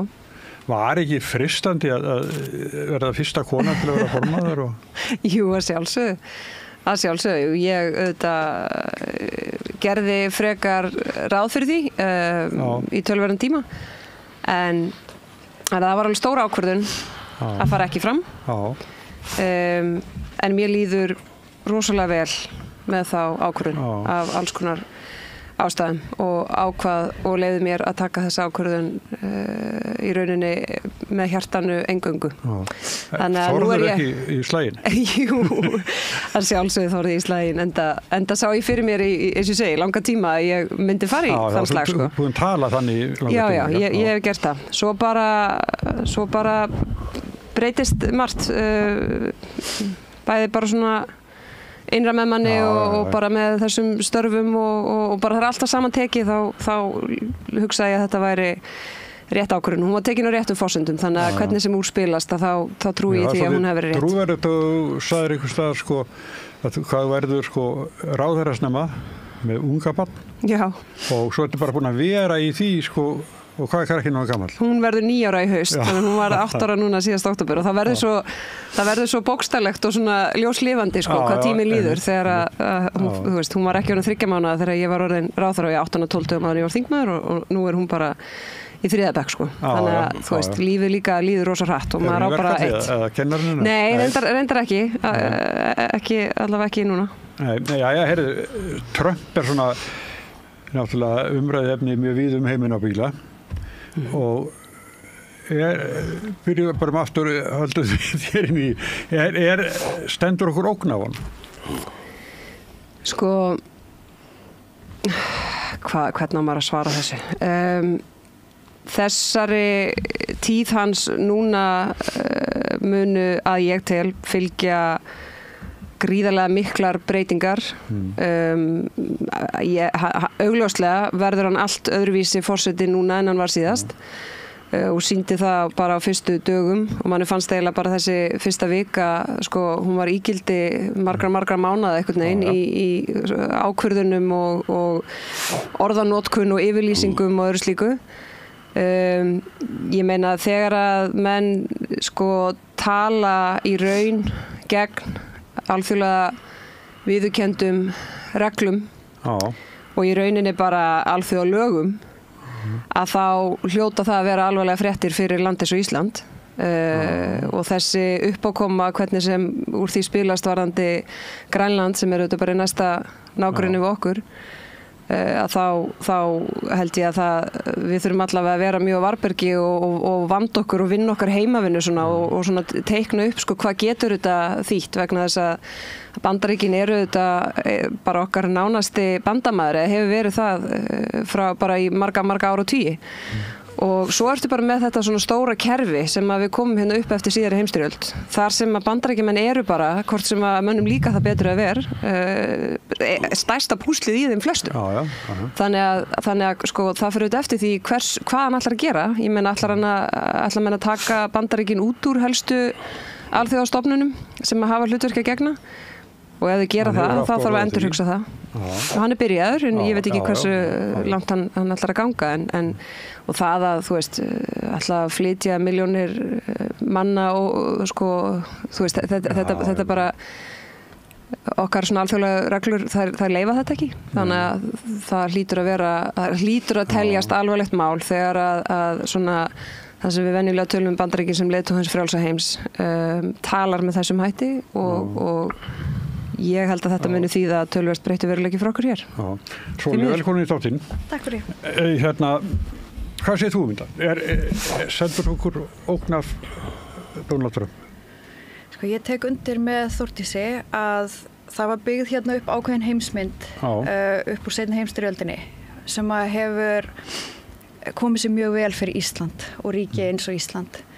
Og það náttúrulega fyrst og fremst alþjóðalög, alþjóðastofnanir, virða fullveldi og sjálfstæði ríkja og svo frjáls viðskipti, frjáls einstaklingsins og núna erum við að upplifa tíma þar sem að Bandaríkin sem hafa leitt þessa stefnu og þessi gildi tala gegn stefnunni og gegn þessum gildum og það er alvarlegt fyrir okkur. Maður veltir svolítið fyrir sér hvernig athygli Trumps muni endast.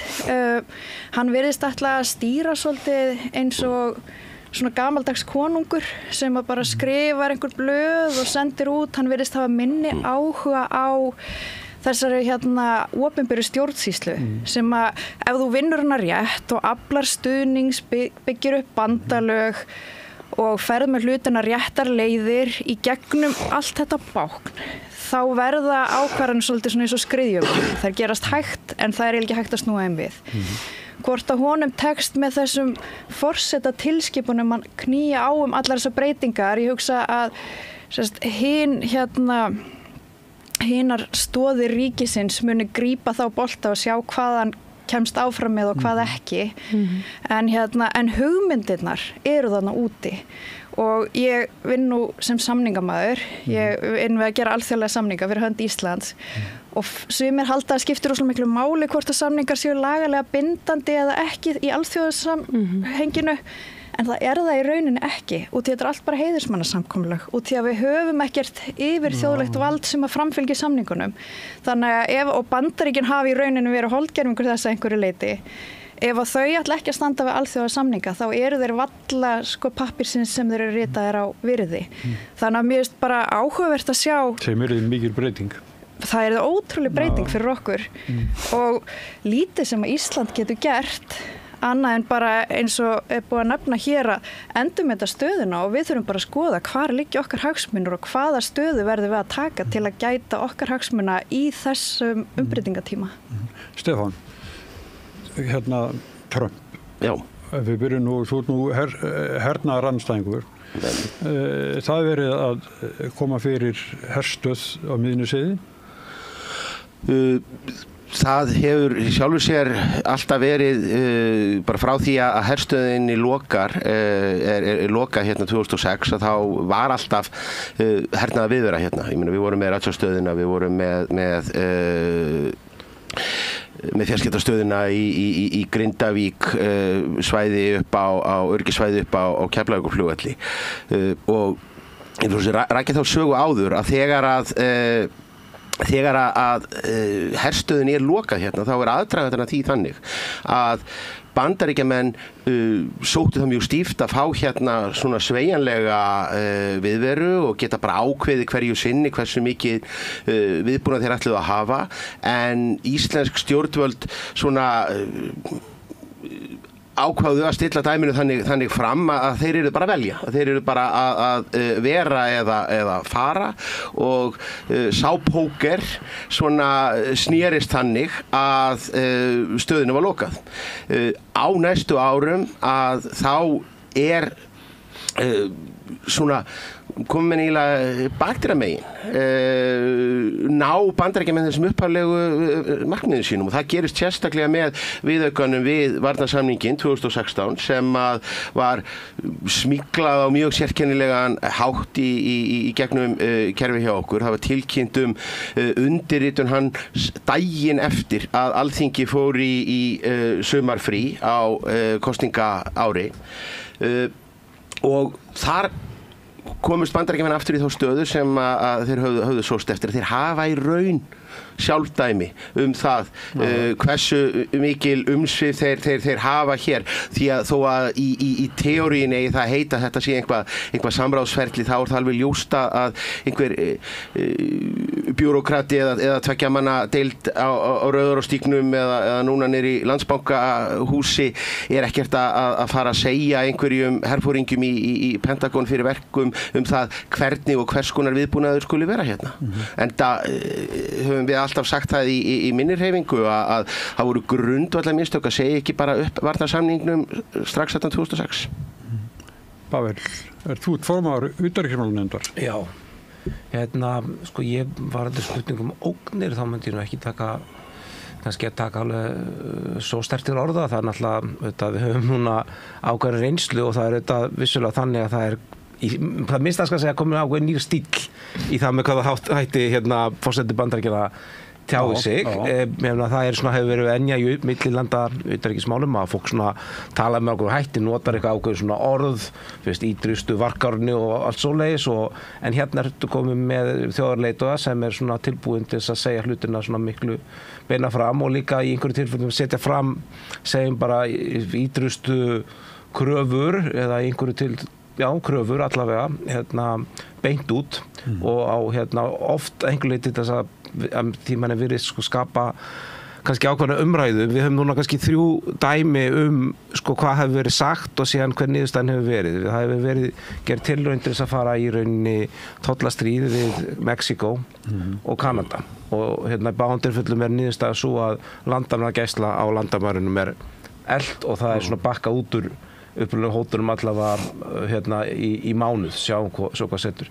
Og síðan voru Bandaríkin líka með yfirlýsingar varðandi Panamaskurðinum að þau myndu vilja taka hann yfir vegna þjóðarhagsmuna og Rubio kom úr ferð þaðan og lýsti því yfir utanríkisráðherra Bandaríkjanna að það búið að ná því í gegn að bandarísk herskip mun ekki greiða hafnargjöld í Panamaskurðinum sem auðvitað kannski einhver ávinningur fyrir Bandaríkin ef við tökum svona heildarbudget Bandaríkjanna í hernaðarmálum þá myndi kannski ekki held að þetta væri eitthvað sem réði úrslitin fyrir þau. Þannig að það svona smá kannski leiðsögn þarna að fólk sé að setja fram svona ákveðnar yfirlýsingar og síðan þær notar til að ná fram einhverju markmið sem í einhverju tilfellum kannski auðvitað ganga ekki jafn langt.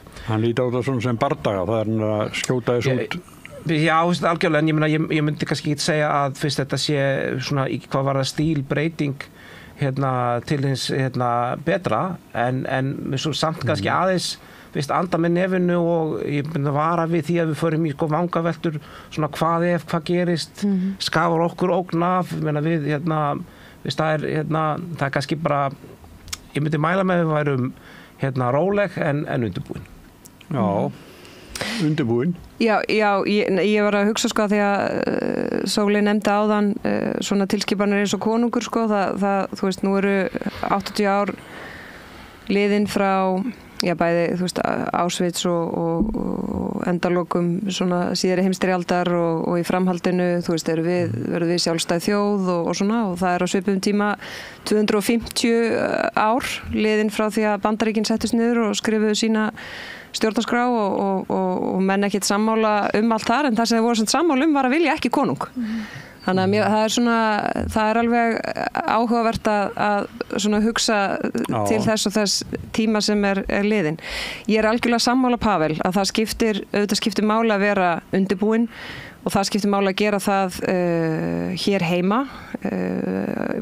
og sömuleiðis í samstarfi við okkar nánustu bara svona bandalagsríki. Ég meina við vinnum mjög náið með Norðurlöndunum, eðlumál samkvæmt, á öllum sviðum og mjög vaxandi á varnarsviðinu, mjög vaxandi og Eystrasaltsríkin sömuleiðis og svo ertu með, ég meina Pólland er bara mjög svona er að styrkja sína stöðu innan Evrópu mjög mikið og það skiptir máli að vera undirbúin, en það skiptir líka máli að sko eitt er þessi aðferðafræði einhvern veginn að þetta er svona svolítið svona eins og sért með sjónvarpsþátt einhvern veginn, halda mönnum við efnið og þú býðir eftir næsta þætti og svona, en eitt er sko hvað, til hvers orðin eru sérstaklega að ná okkur fram með því að slengja okkur fram, en það hefur auðvitað líka áhrif hvernig menn tala og það að eins og hér hefur komið fram, ég meina Bandaríkin hafa verið leiðandi afl og aðili í þessari heimsmynd sem við höfum fengið að njóta og Íslendingar nota mjög góðs af að ef að sá aðili sjálfur í orði, þó ekki væri nema í orði breytir mjög hvernig á það allt saman er litið, þá auðvitað hefur það áhrif bara almennt, bæði á sko alþjóðasamninga, á orðanotkun, á hagsmunamat annara sem að hafa uppi hugmyndir sem okkur myndi ekkert lítast sérstaklega vel á sko. Þannig að þú veist, það er ekki hægt að gera lítið úr því, en ég er algjörlega sammála Pavel að það skiptir máli að vera, þú veist, yfirvegaður og rólegur og bara vanda til verka og vera ekki í einhverju sko samkeppnum, einhverjar yfirlýsingar. Það græðir enginn á því og alls ekki við sko.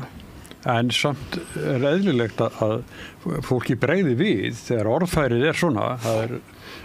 Og ég var að hugsa það áðan að hérna, þegar ég var unglingur þá voru hljómsveitin Óðmi sem söngu lag Vítskert veröld, þá voru 80 sko kjarnorku vopn. En svo kemur einhvern og hefur verið bara í sæmilegu friður þar til bara allra síðust árum. Freyja, breyst mikið því svo í Úkraínu Jú, og sko og bara einmitt, þetta er þetta signaling eða bendingar sem er að breytast svo mikið og það þarf ekki mikið til að raska jafnvæginu.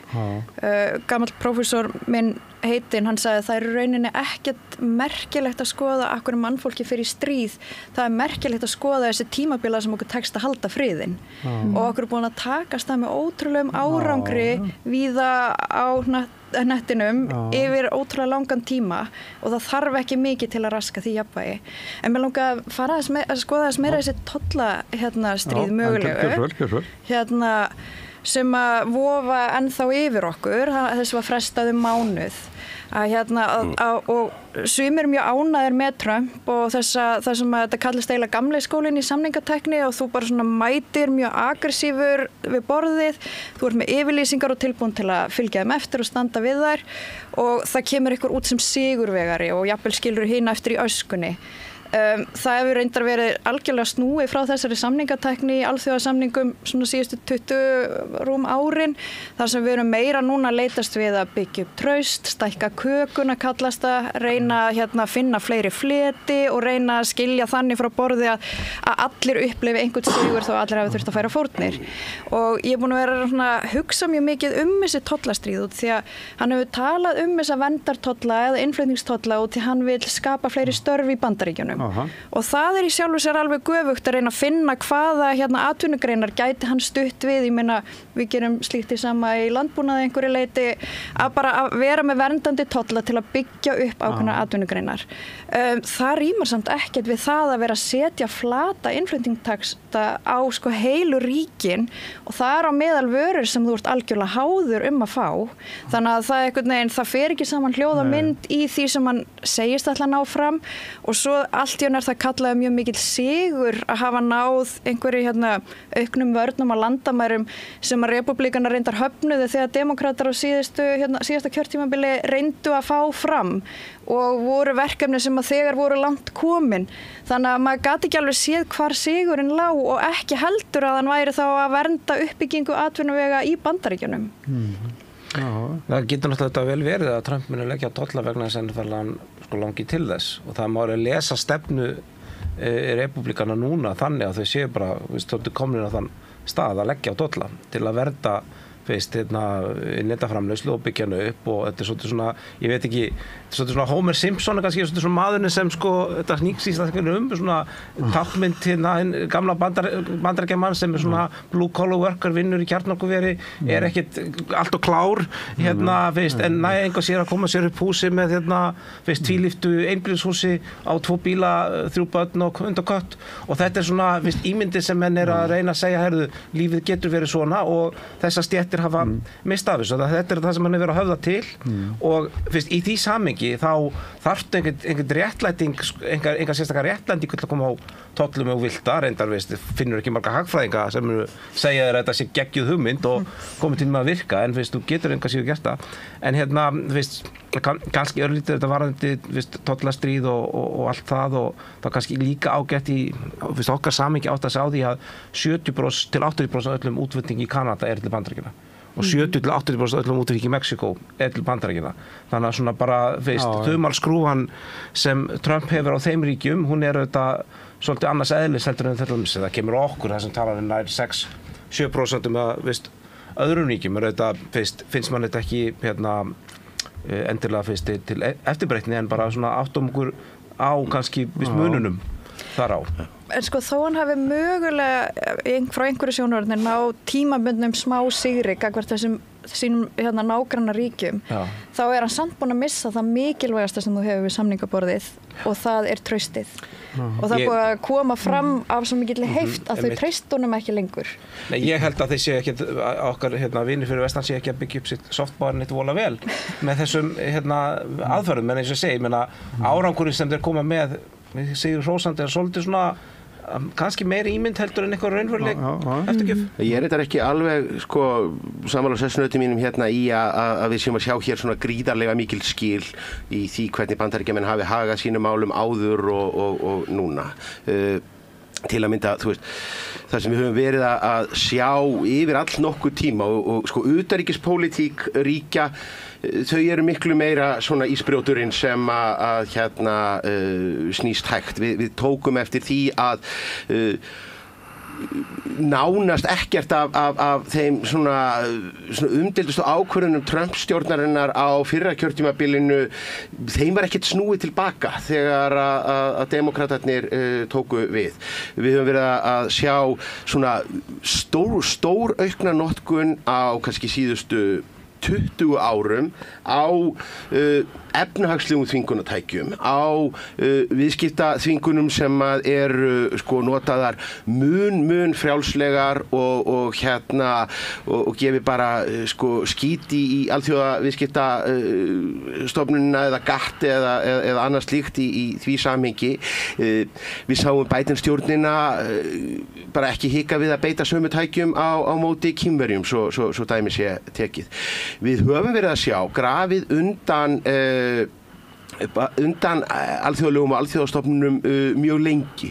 Ég held að mistökin sem voru til dæmis bara gerð í kringum stríð í Líbíu þar sem að NATO-ríki notuðu mjög almenna samþykkt loftferðabann sem bara blankan tékka fyrir fullkomna innrás og valdaskipti í einu ríki, auðvitað hafið það áhrif.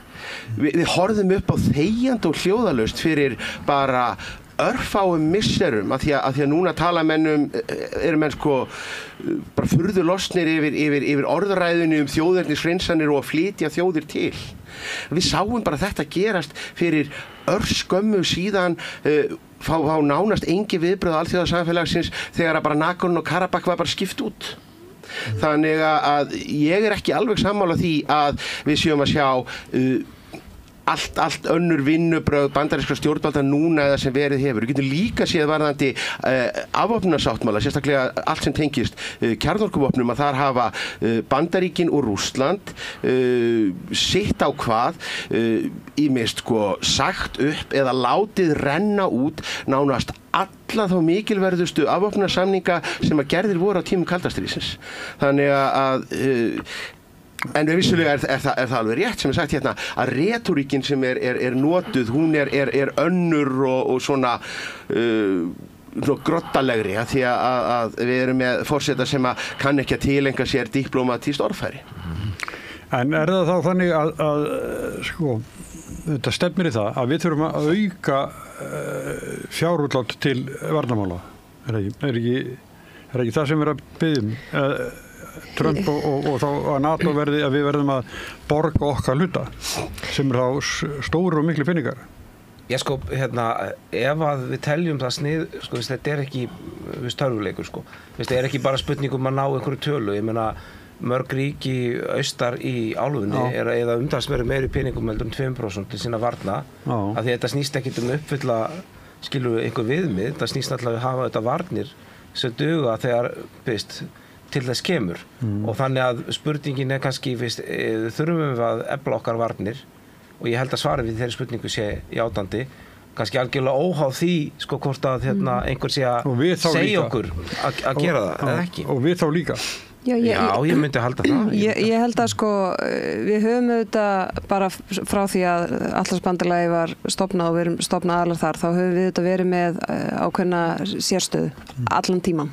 Verandi eina landi sem er ekki með her og á listanum yfir þessu þegar bandalagið setur sér markmið einhverja lágmarks fjárfestingar eða útgjöld til varnarmála, þá erum við bara einfaldlega ekki á þeim lista.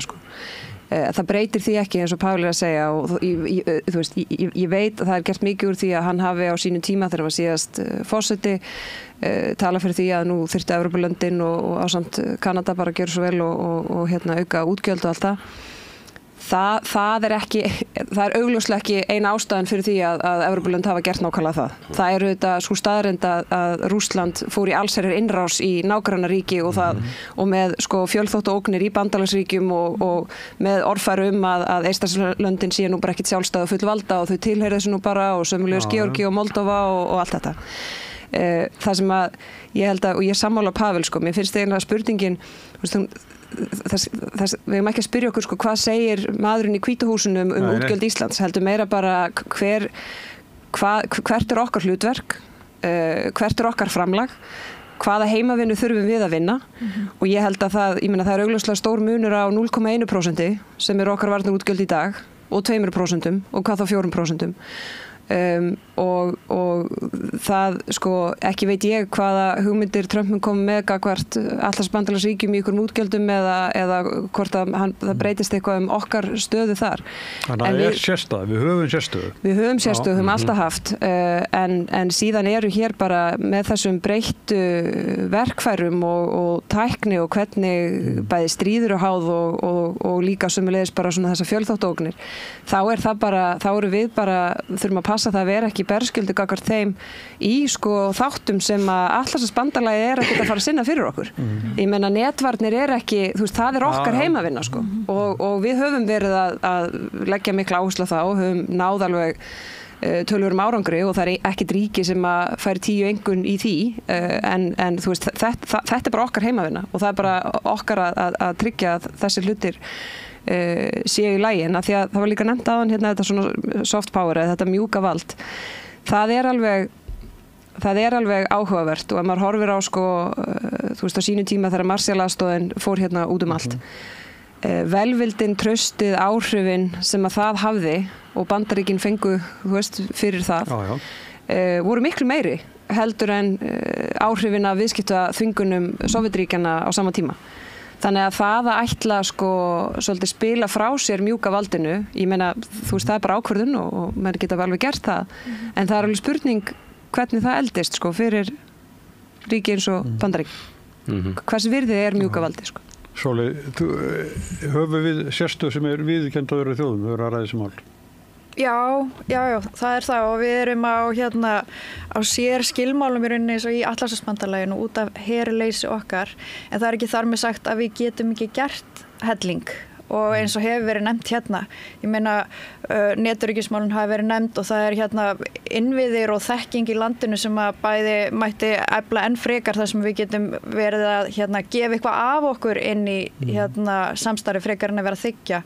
Og svo hef ég oft talað um það sem fyrrverandi starfsmaður Landhelgisgæslunnar að hafsvæði eftirlit á Íslandi er allt of lítið og við þurfum að stór auka það út því að við erum bara eyja nyrst í Norður-Atlantshafi og erum eiginlega það ríki sem er besta innviði á mjög stóru svæði á mikilvægum siglingaleiðum og við ættum bara að vera með augun á þessum hafsvæðum alltaf og við erum mjög langt frá því að vera það og hérna, en við gætum það sko þekkingin og búnaðurinn er meira að segja til, við höfum bara ekki rekstrarfrið til að að framfylgja þessum verkefnum.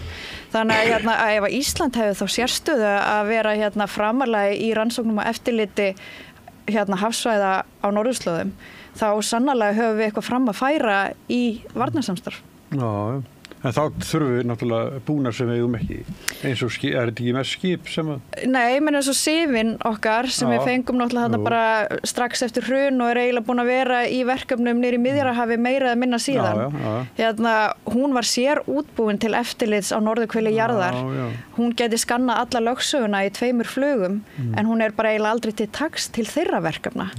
Þannig að hérna, þú veist, við eigum hennar búnaðu, auðvitað er tækniþróun þar eins og annars staðar, ég meina hvað eru langt frá hruninu, þú veist, 17-15 ár, þú veist, þannig að hérna, og ég meina drónar munu koma inn í þetta í framtíðinu og allt það, en við erum bara búin að láta stórkostlegt tækifæri til að sýna okkar sérstu og okkar mátt fram hjá okkur fara, en ég hef fullan skilning á því, það er bara mjög dýrt að reka eyland eins og Ísland og við þurfum að forgangsraða, en það bara þarf núna.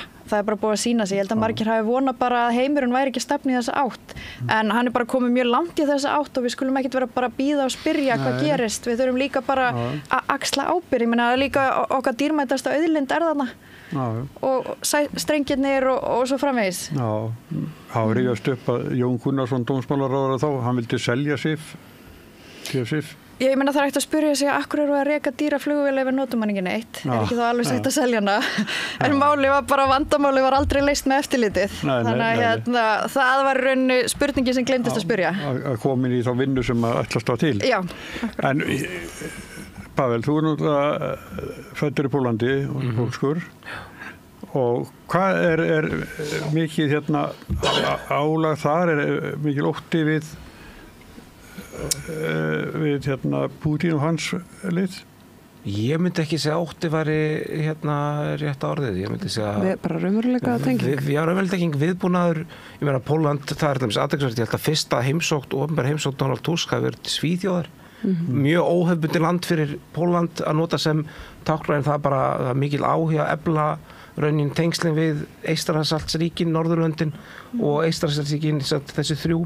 Þannig að það er svolítið breytt og Pólland er svona að gera sig aðeins breiðar inn á þessu svæði. Við erum bara að fjárfesta mjög mikið í varnir, eru kominir held í upp fyrir 5% og er bara verið að fara allan heim og tæma hillurnar þar sem fólk hefur verið, það sem einhver skotov hafa fundist í grunninn sko. Þannig að ég myndi ekki segja, ég held að í grunninn sé mikil trú og traust á NATO þar á þeim væng.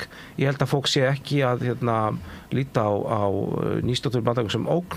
Ég held að sumir séu örlítið þakklátir fyrir það að sem hefði upplifað að það hefði komið svona wake up call varðandi varnarútgjöld, það var auðvitað þannig að ríkin á austurhliðinni eyddu töluverðum peningum en ekki ríkin sem voru fjær raunin landamærunum við Rússland. Þannig að það, ég myndi segja að ég myndi meira segja að sé viðbúnaður heldur en ótti, menn ekki að upplifa það sem að þetta bandalag sem við erum í sem NATO sé eitthvað veikt fyrir, en það verður kannski að segja sko ef við horfum á yfirheyrslu Marco Rubio í öldungadeildinni þegar hann var samþykkur, þá ekki þar að sjá einhverja almenna stefnumbreytingu utanríkisstefnu Bandaríkjanna, fyrst í þeim yfirlýsingum hvorki gagnvart NATO né vörnum Taívans né öllu öðru og aftur svo ég reyna að segja eitthvað sem ekki hræðilegt að stuðningur við Úkraínu hefur ekki minnkað eftir valdaskiptin, hann hefur líklegast aukist ef eitthvað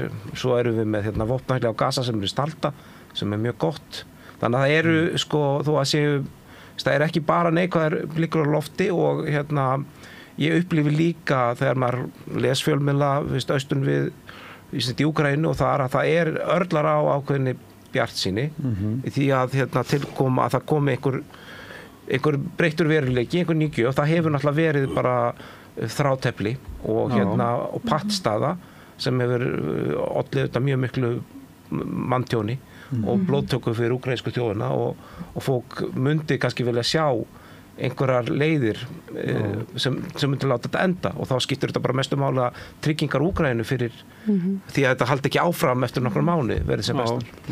Maður skynjar það alveg inn í sko Úkraínu þú veist það eru þetta alveg margar hliðar á því sko en maður heyrir alveg líka að fólk svona hugsar, þú veist, einhvern veginn þarf að svona svolítið brjóta upp þessa stöðu og hvað mun það þýða, þannig að það alls ekki eingöngu einhver svartsýni gagnvart valdaskiptum í Bandaríkjunum fyrir þeirra hagsmuni eða þeirra stöðu, en ég held að sé dálítið gott fyrir okkur hérna á Íslandi að almennt bara lesa meira fréttum frá útlöndum eða hlusta á menn eins og Pavel sem þekkja til að mynda Pólland mjög vel, að það einmitt munurinn á því að vera sko óttaslegin og hræddur og því að bara átta sig á stöðunni eins og hún og gera þitt og gera það sem þarf og þú veist, hvort sem það í sko einhverjum fælingamætti eða varnarviðbúnaði eða tengslum við þín bandalagsríki og svona af því að það hefur áhrif á sko þangagangin, ég meina það er ekki þannig í Pólandi séu menn ekkert nema spenntir fyrir því að verja 5% af landsframleiðslu í varnarútgjöld af því að allt hitt sé bara fullu fjármagnað og þar séu engin innviðaskuld eða einhver félagsleg verkefni eða þú veist sóknartækifæri í menntamálum eða rannsókn, skilur þetta er ekki þannig en þeir gera það samt þannig og þeir gera það auðvitað ekki gamni sínu þeir gera það auðvitað vegna þess að þeir átta svo alvöru málsins en það er ekki þannig að menn skjálfa beinunum heldur bara, þú veist þetta er bara veruleiki og mér finnst að vera ágætt fyrir okkur svona þess að tileinka okkur þessa hugsun sko. En ekki samt upp á síðkastið svona breytt heimsmynd, það ekki? Algjörlega. Við erum farin að tala stríð og Grænland okkar næsti nágranni og ekki eðlilegt að fólk svona sé tvístígandi og jafnvel óttaslegið? Jú, ég meni, ég segi, þú veist, það blasir við okkur svona einhver veruleiki sem að við höfum ekki hort framan í frá því að við urðum sjálfstæð þjóð. En hvar það endar, þú veist, hversu mikið verður það áður en það verður aftur betra, veit ég ekki, en mér finnst við svona taka fleiri skref í ranga átt heldur en í rétta, bara í svona spennustíi og þessari þróun og þess vegna, ég meina 80 ára er bara ótrúlega skammu tími, sko. Og horfið bara á, þú veist, mannkynssögu, þá er 80 ára, það er bara rosalega stutt. En svo samt þannig, fólki að ég vilja ráðlagt að eiga vassbyrðir og niðursöðu mat og þetta það svona fyrir venlegt fólk bara hvað. Já, en fyrir okkur hér, ég segi stundu sko við svona félaga mín í útlöndum, þú veist, við erum með mikinn viðnámsþrótt í samfélaginu, bæði þú veist traustgagnstofnunum og allt það, en líka svona viðnámsþrótt sem að við höfum bara byggt upp út af sko náttúrunni sem við búum við. Og það er ákveðið æðruleysi sem fylgir því þegar það er móðin náttúra, því það er óbúslega lítið sem við getum gert í, annað er búið undir það. Það eru auðvitað annars konar verkefni að vera með utanaðkomandi ógn sem er einhvern veginn bara mannanna verk og mannfólk og þú veist, þú getur bæði sko kannski frekar haft áhrif á eðlilega en líka frústrerandi að það sé verið að gera það einhvern veginn og það þyrfti ekki að gera það, skilur þú notar enga diplomatiska leiðir gagnvart móður náttúru, hún bara það. En það er líka þá fyrir okkur vegna þess að þegar við lýsum okkur veruleika gagnvart fólki í útlöndum, þá finnst þeim hann rosalega svona þú veist, hvernig eigið eiginlega við þetta þegar það eru jarðskjálftar og eldgos og snjóflóð og eitthvað, það er bara okkar veruleiki. Þannig að ef maður speklar það í aftur, veruleika þeirra sem búa bara, eru með landamæri við Rússland, það sem er bara eilíf einhvern veginn ógn, þá byggja menn upp einhvern viðnámsþrótt og þetta fælingamátt og allt það. Þannig að en í þessum hlutum, eins og almannavörnum, við erum góð í. Við erum góð í og það er, fyrst fólk veltir þess að fyrir sér og spyr alveg af því erlendis, því að það sem við gerum vel í almannavörnum er það að við rauninni höldum óbreyttum valdastruktúr í samfélaginu þegar að bjátar á. Það er þá bara sveitarstjórnirnar sem sjá sitt, yfirmenni í skólinn sem sjá sitt, á meðan sumstaðar er einhvern veginn svo venja að ef eitthvað bjátar á þá bara breytir allt, kalla jafnvel herinn til eða eitthvað svoleiðis og herinn er ekkert endilega rosalega góður í að bjarga fólki. Herir eru gerðir til þess að gera svolítið annað heldur en það. Þannig að við erum þarna erum við alveg sterk. Það er alveg hárrétt. Það er náttúrulega gríðaleg sóun sem felst í því að fjármagna og þjálfa her og réttlæta það síðan með því að þá sértu með einhvern mannskap sem getur hlaupið til og hrúað upp sandpokum eða kemur flóð í einhverju á. Það er augljóslega einhver almesta sóun sem hægt er að hugsa sér. Það var alltaf svo sem sagt hér að við sögum það á tímum kalda stríðsins, herstuðir skotmark. Hagsmunir okkar eru þeir að gera allt það sem að í okkar valdi stendur til þess að halda norðurinu sem lágspennusvæði. Ekki að gera neitt sem að elur á það og það eru enga patentlausnir. Við erum ekkert fyrsta fámenna litla samfélagið í veröldinni sem þarf einhvern veginn að tryggja öryggi sitt í háskalegum heimi. Mannkynssagn er full af dæmum það og það hafa menn reynt að bregðast við þeirri stöðu með þrennum hætti. Og ég meina ein er svo að reyna bara þrátt fyrir smæðina að búa til einhvern, gera bara eins og Spartverjar til forna eða Svisslendingar hafa alla undir vopnum og búa til fáránlega stóran her. Ég held að mætti nú vera frekar ómerkilegur andstæðingur sem að Íslendingar legðu að velli með þeim hætti. Svo er það svo leið sem að mjög mörg samfélög hafa gert. Hún er svo að líma sig utan á stórveldi. Að fylgja því í einu og öllu, gera þeirra vini að sínum vinum og þeirra óvini að sínum óvinum. Og það sem að verður ofsalega oft svona örlög þeirra landa sem að veðja á þessa leið er að þau eru kramin undir þegar að þau lenda á milli í deilum stærri ríkja eða eru jafnvel bara kramin undir af þeim sem átt að vera verndari. Og þar held ég sé bara mjög ágætt fyrir okkur að horfa til Grænlands því að sem er saga okkar og Grænlands er í rauninni ótrúlega samofin. Bandaríkjamenn fara til Grænlands sama leyti og þeir fara til Íslands á tímum seinni heimsstyrjaldarinnar með enga samkomulagi við danska sendiherran í Washington í óþökk stjórnarinnar í Kaupmannahöfn. Byggja þar upp herstöð sem að Danir fara fram á að sé lokað að stríðinu loknu, þanga til að daginn sem að Danir ganga inn í NATO að þá þagnar það. Það er gerður varnarsamningur Grænland á sama tíma og við Ísland og og Kóreustríðið er notað sem réttlæting fyrir umfangsmikilli hersetu. Við sjáum aftur og aftur allt kalda stríðið fullkomið virðingarleysi Bandaríkjamanna og í minna mæli síðan danskra stjórnvalda gagnvart Grænlendingum þar sem að kjarnorkuvopn voru geymd á Grænlandi þvert á opinberar yfirlýsingar þar sem að bara B-52 flugvél hlaðin kjarnorkuvopnum hrapar á jöklinum og engum er sagt frá því og enn í dag er bara fólk sem að misti heilsuna við það að moka upp geislavirkninni að standa í málaferlum í Danmörku. Það var farið af stað með áætlanir að bara grafa út Grænlands ísinn með mörg 100 kílómetra göngum þar sem átt að geyma 600 kjarnorkusprengjur. Þetta fekk ekki nokkur maður að vita í Danmörku og á Grænlandi, og fyrir vikið það er ekkert frávik að bandarískur forseti líti svo á að hann geti bara farið sínu fram á Grænlandi og hann eigi þetta og hann megi þetta. Glæpur Donald Trump hann segir það opinberlega og uppátt. Má ég spyrja aðeins og til þú nefnir að vopnvætt smáríki sé ekki líklegt til að leggja sterkan her. Hinn leiðin sé að líma sig á stórveldi. Það er leið 2. Já, ertu með fleiri leiðir? Já, það er góðu fréttirnar. Það að ég meina, þriðja leiðin, hún er alltaf erfið. Ég meina, hún felst í því að smáríki kemur þá bara fram sem trúverðugur málsvari á þjóðavettvangi, stendur vörð sína hagsmuni, leggur áherslu á að rækta gott samstarf og samband við sína nágranna. Klassíska dæmið sem að friðarhreyfingin bendir alltaf á. En náttúrulega við nefnum alltaf Kosta Ríka.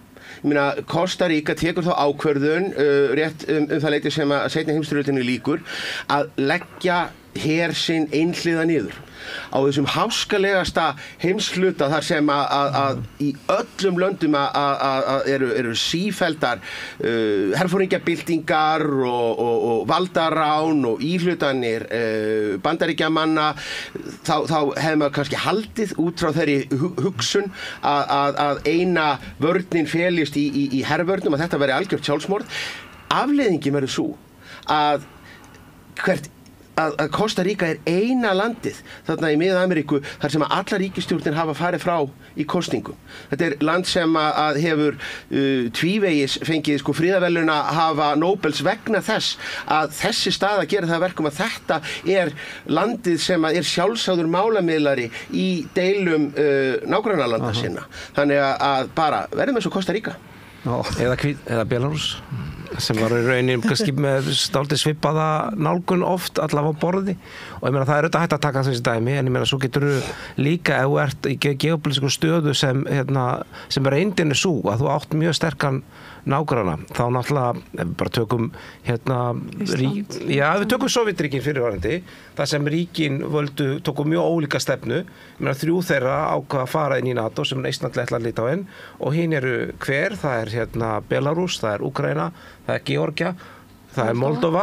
Öll þessi ríki eru með rússneskan her innan sinna landamæra. Þannig að það er svona, kannski hinn hættan. Það er kannski svona, þú veist, ég veit ekki undantekning sanna reglun eða hvað en ég held að það myndi ekki fljúga mjög hátt að segja við stjórnvöld eða almenningi Íslandi eða Litáen að menn ættu bara að standa með sjálfur sér og einhvern veginn opna hliðið og segja hér má halda fundi og þú veist, við erum öll bara létt, vegna þess að ef að til dæmis Eystrasaltsríkin væru ekki undir þessari reglíf, hvað halda menn að Rússland létu þau bara algjörlega vera? Ég meina þeir eru inn í Georgíu, þeir eru inn í Moldóvu, þeir eru með allsherjar innrás í Úkraínu og þeir eru, þú veist, Belarus eru bara eitthvað leppríki Rússland, þannig að þú veist, það er, ég held að það flekkir sig enginn á því að stórveldi heimsins þau hafa og munu væntanlega illu heilli alltaf skilgreina sín áhrifasvæði. Ég meina, við erum á öðrum stað. Við erum ekki í Eystrasalti. Ég verið að við viljum bara líta í kringum okkur og ef okkur finnst hugmyndir það að ef okkur finnst hugmyndin fjarstæðukennd eyríki í Atlantshafi sem byrja á og sé ekki í NATO, þá þurfum við ekki að fara lengra heldur en til Írlands sem að er ekki í NATO, hefur bara málamynda her sem að fyrst og fremst er nýttur í friðargæsluverkefni á vegum Sameinuðu þjóðanna út allan heim.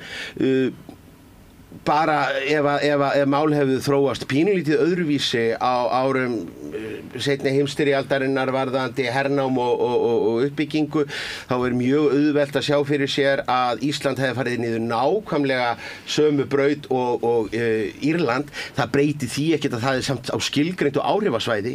Írar opna ekki kínverska herskipahöfn og eins og að það hafi engar afleiðingar og áhrif. Það hefur ekkert að gera með það hvort að þeir eru aðilar að NATO eða ekki. Nei, en svo líka, ég meina, þú veist, og það er auðvitað ekki nýtt að þú veist, við séum ósammála þetta og það sé margar hliðar á þessu og allt það, sko, en maður horfir líka bara á, en við erum hér með Bandaríkjamenn eru hérna með kafbátaeftirlit. Og það auðvitað ekki þannig að þegar var nefnt á hana að Bandaríkin gerði það sem þau vildu. Ég meina, það nú ekki langt síðan þau fengu heimild til að koma hérna upp með kafbáta og áður þurftu að sigla til Noregs til að gera það. En þar til dæmis að ræða eftirlit sem ekki endilega þannig að við skilgrum það ekki sem þetta sé meiriháttar mál fyrir Íslendinga á Íslandi að þessu eftirliti sé sinnt. Heldur skiptir þetta máli fyrir svæðið og þetta skiptir það máli fyrir löndin í kringum okkur að menn viti hvað á seiði hér í kringum okkur. Og þá það líka bara spurning með hvaða hætti ertu, þú veist, verðugur bandamaður.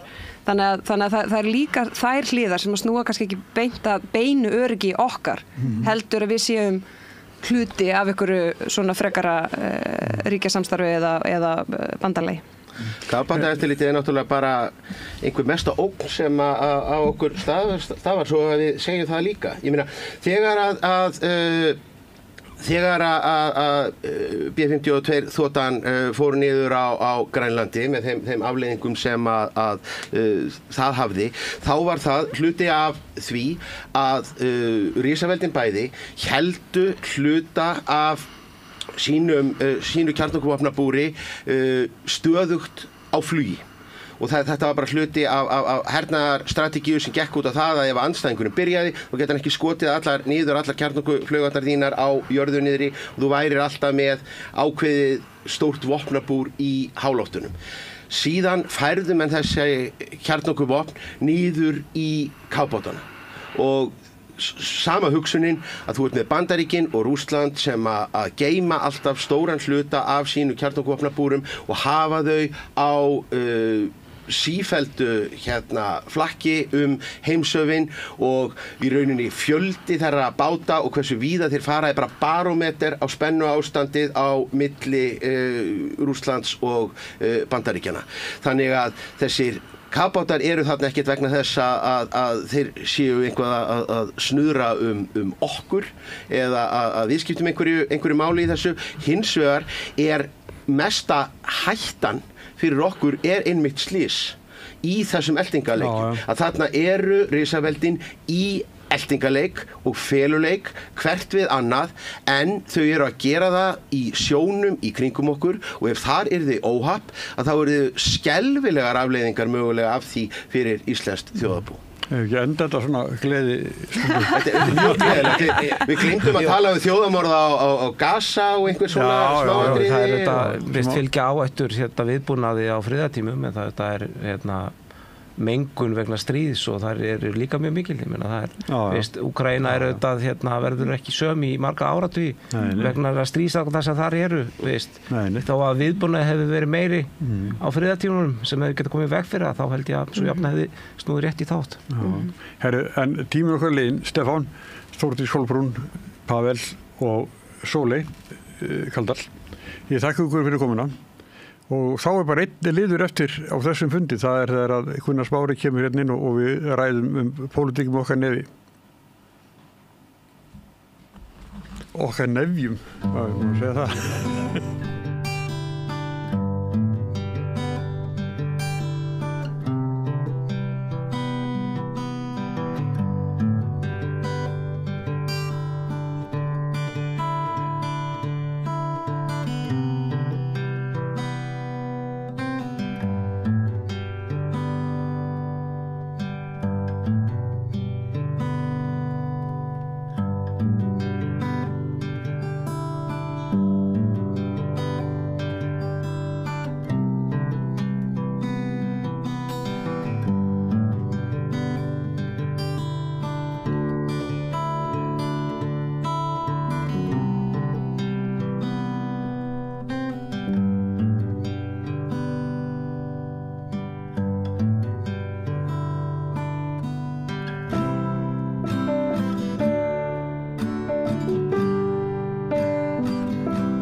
Jæja, ágætu áhorfendur og hlustendur, þá einn liður eftir í þessu þætti.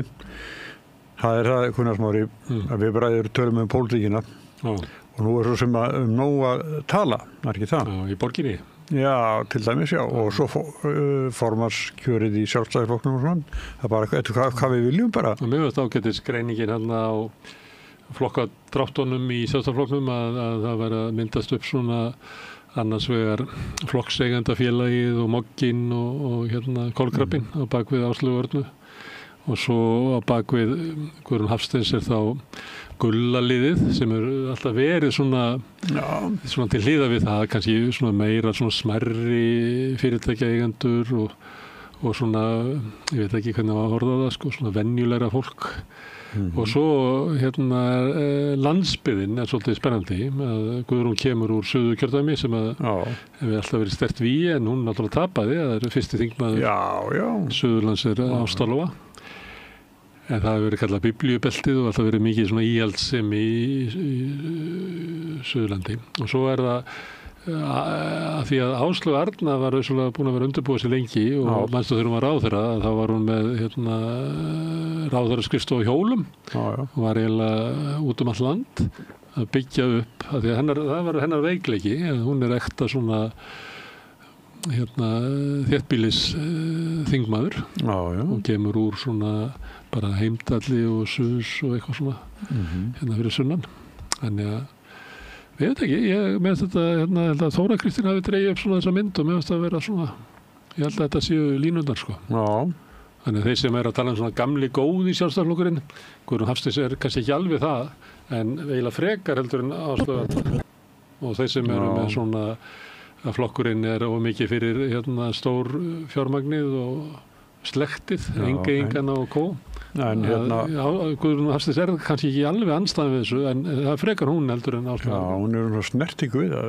Hún 23 ára tekur við rekstri í Kjörís. Það hefur mikið verið rætt það inn í Sjálfstæðisflokkinn. Það hefur verið að koma einhver inn í forystuna sem hefur reynslur atvinnulífinu. Það var svolítið nota gegninni Þórdísi Kolbrúnu sem var áðan. Því að hún náttúrulega var fádæmi var komin í, ég held að hún hafi verið byrjað að sitja í einhverjum stjórnum á Akranesi bara fyrir 20. Og svo var hún aðstofamaður og starfsmaður þingflokksins og hefur eiginlega bara verið atvinnupólitíkus bara frá blautu barsteini. Og sama má segja Áslaugu Örnu, hún kemur náttúrulega mjög ung, var ráðherra, var hún ekki bara yngsti ráðherrann, fyrir utan bara Bjarna Ben eldri eða eitthvað. Já, sem að þegar hún, varð ráðherra fyrst, hún var eitthvað nálægt í allan. Og þá fólk kannski að tala að vanti einhverja með svona meiri reynslu úr atvinnulífinu. Þú kannast við þetta. Ég meina margir í Sjálfstæðisflokknum verið að tala þetta því að þeir inngróin anduð gagnvart opinberum starfsmönnum vítt. En Áslaugu Arna búin að vera opinberum starfsmöður. Davíð var það náttúrulega alltaf áður hann fór og var borgarstjóri þá var hann að vinna hjá Sjúkrasamlagi í Reykjavíkur held ég. Ég held að hann aldrei unnið hjá einkafyrirtæki. Þegar maður fangur hann fer að reyna núna hjá Hann eitthvað Iðnó líka? Já, var hann leikhúsritari. Eitthvað svo liðs. Og svo í gjaldeintuna og svo í pólitíkina ekki. Það er svolítið langt síðan, 78 sem hann vinstri meirlutin 78 til 82. En það er kannski koma fleiri í frambóð. Mér finnst það nú ekkert sérlega líklegt. Finnst það líklegt að hver ætti að vera? Nei, svo gleymi fólk Snorra Ásmundsssyni sem nú svona meiri í gríni kannski. Já, ég held að hann á enga möguleika. Ég held að það er ekki bara í gríni eða? Jú, ég held að. En það er svona bara kosamilli þessar tekja, ég veit. Svo var sem er líka gaman í umræðanum áðan, í byrjun þáttarins. Með að Einar Þorsteins taki ákvörðun. Nú að koma fram fréttir það að Samfylkingin hafi, að hann segði það, að Samfylkingin hafi hótað slíta á þriðjudaginn. Og þá hann sé að taka svipað ákvörðun og Bjarni Ben gerði. Að bara betra að slíta sjálfur heldur að láta það slitna undan sér. En ég get ekki séð hvernig Framsóknarflokkurinn á að koma verið út úr þessu. Ég bara... Nei, ég alveg samanlega. Og þetta Svandís talaði að kannski verið ákvörðunum að verið þá skárra að vera í stjórnarandstöðu síðasta árið fyrir kosningar. Ég held ekki, sko. Ef þú varst borgarstjóri og varst að leiða. Þú voru borgarstjóri í Reykjavík og var að hugsa, já, það nú betra fyrir með að vera hínum megin í kostningunum. Þú verður bara að vinna verkefnin sem eru hjá þér. Ég er borgarstjóri, en þetta er eiginlega sama og Bjarni Ben svolítið að segja. Þú veist, ég er forsætisráðherra en ég næ engu fram. Ég er borgarstjóri en ég næ engu fram. Þetta er eiginlega, okkur ekki, ég meina, hvað getum við gert við þig til þess að ná ykkur fram ef þetta dugar ekki? Þetta er svolítið svona að vera að stefla sig út, sko. Já, ég vil aftur vitna í það sem að Jón Gnarr sagði í Vikulokunum. Ef að fólk gerir með sér samning, svo er einhver eitt sem svolítið ósáttur við hann svona í framkvæmdinni, að þá bara fer hann ekki, getum við ekki aðeins samið aftur Þetta heldur ekki. Það er það er eðlilegt, þetta er fólk sem er að vinna saman að einhverju verkefni og segja, já, við bara ertu sáttur að við breytum þessu svona eitthvað, þetta er bara alveg rétt. Við höfum talað um það, Sjálfstæðisflokkurinn er mjög góður í þessu, í meirihluta, í stjórnarsamstarfi. Þá er einhver stjórnarsáttmáli, ákveða að gera þetta svona, svo kemur Sjálfstæðisflokkurinn og segir bara ég bara er ekki að ná þessu í gegnum þingflokkin, sko, þannig að þið verðið að koma, sko, skrefin nær mér og svo er samið það og svo jafnvel einu sinni enn, sko, bara rétt fyrir atkvæðagreiðsluna, það verður bara að fella þetta ákvæði út, sko, annars næði þessu bara. Þannig að Sjálfstæðisflokkurinn er alveg ótrúlega miskuljus í þessu að hann er aldrei búinn að semja. Hinir flokkarnir einhvern veginn láta Sjálfstæðisflokkurinn alltaf narra sig í þetta, sko. Að hann þarf aldrei að standa við sitt. En það er eitt, ef ég má fara aður einu annað, að nú virðist að koma fram að Sjálfstæðisflokkurinn í Reykjavík er óstjórntækur. Það bara er engin flokkur sem vill vera með honum í meirihluta, eða það er bara Viðreisn og Framsókn. Þannig að þeir ná ekki að fylla upp í það. Og ástæðan núna af Flokkur fólksins sem að Einar taldi sig geta sjanghæjað borð, er það að djöfulgangurinn í mogganum og þessari svona harðkjarna innmúruðu og innvígðu liði er svo mikill að þeir eru eiginlega að stimpla sig út úr svona almennri pólitík á Íslandi. Þeir eru bara óalandi og óferjandi. Sigurður Ingi sagði eftir að Bjarni sleiti ríkisstjórninni að Sjálfstæðisflokkurinn væri óstjórntækur þá á þingi. En hann var nú ég er ekki betur að þóttist vera bara guðfæðurinn af einhverju stórkostlegri fléttu þegar þetta leit út fyrir að þetta myndi ganga upp. Allan arkitektinn held ég. En þá var hann fara að mynda með meirihlutanum í borginni sem að ég man þegar Þorgerður Katrín sagði að Sjálfstæðisflokkurinn var óstjórntækur, þá var hann að meina sko í borginni. Af því að þetta er eiginlega algjörlega klofinn flokkur, sko. Þeir eru með sikkora stefnuna í hvað þetta, borgarlínu. Þeir eru með sikkora stefnuna í þéttingu byggðar, þeir eru með sikkora stefnuna í öllu, sko. Þú veist, Hildur Björns er svona samfélkingamegin, en svo er hún með svona miðflokks útgáfu af Sjálfstæðisflokknum með sér. Þannig hann er alltaf klofinn, sko. Þannig að ef Sigurður Ingi segir að sko Sjálfstæðisflokkurinn hafi ekki verið stjórntækur í ríkisstjórn, hvernig í veröldunum datt honum í huga að Sjálfstæðisflokkurinn væri stjórntækur í borginni, sko, sem eiginlega allir vita að hann er ekki stjórntækur. Því þú þetta semja eiginlega, já, við ætlum að halda áfram borgarlínu en líka hættinni, við ætlum að, það er bara, hann hefur ekki eina stefnu þessi flokkur, sko. Nei, en þau voru nærriði að fara í meirihluta. Núna? Ekki? Já, Inga Sæland Helga Þórðardóttir sem er systir Sigurjóns Þórðarsonar og þetta Sigurða líka sem er skemmtilega maður. Sko, það má vera að hún hafi sko gefið því undir fótinn þegar Einar hafði samband við hana að þetta veri möguleiki og gleymt að tala við formanni sinn. Það má vera. Það kom bara fyrst sveigja. En svo er það líka oft þegar fólk er svona að spurja eins og Einar er í vandræðum, horfir á að meirihluti sé að renna undan sér. Hann bara mælist ekki inn í borgarstjórn eftir að hafa náð inn 4 mönnum síðast. Hann er borgarstjóri og er bara óvinsalegsti mælist ekki vinsældir, sko. Og samt hefur alltaf verið talið svona í pólitík að þetta verið embætti til þess að byggja persónulega vinsældir. Ég held að sé ekki alveg þannig, ekki jaft mikið í dag og það var áður og tengis bara hvernig borginni stýrt, erlistin breytti borginni. Áður var það þannig að borgarstjóri var æðsti embættismaðurinn, þannig hann átti fundi þar sem að sátu sko yfirmenn allra sviðana, en það ekki lengur þannig, yfirmenn sviðana heyra undir ráðið. Og það eiginlega, hann hefur ekki sömu svona tökin á því reka borgina og Davíð hafði og hérna Geir og allir þeir Birgir Íslefur og þannig að þetta ekki alveg það sama og það var. Nei. En honum ekki tekist þetta. Þannig hann í vandræðum og svo heyrir hann hérna og honum heyrist Helga taka vel í þetta. En það ekki þar með satt að Helga hafi tekið vel í það sko. Þú veist, eitt hvað Helga hafi sagt og annað hvað Einar heyrði sko. En hvað finnst þér það sem að Össur Skarphéðinsson var að það verði kannski til þess að Stefán Einar Stefánsson hann svolítið rakið til hans skrifin öll flokkfólksins að hann hafi... Við vorum nú með hana Andriðu Sigurðardóttir sem hafi skrifað þessar fréttir sko.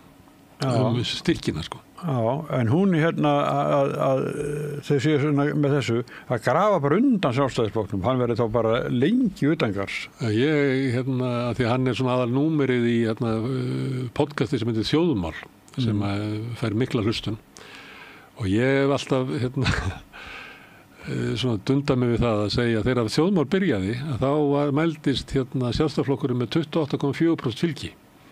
En nú Þjóðmál búið að vera í 2 ár eitthvað slags og nú mælist sjálfstæðisflokkurinn með 15% fylgi og ég vil þakka Þjóðmáli sérstaklega fyrir það að grafa undan sjálfstæðisflokkurinn en það sem að þeir eru að reka sem sjálfstæðisstefnu vitu við og vita allir að það eru kannski 7% af fólki sem að getur beygt sig undir þetta.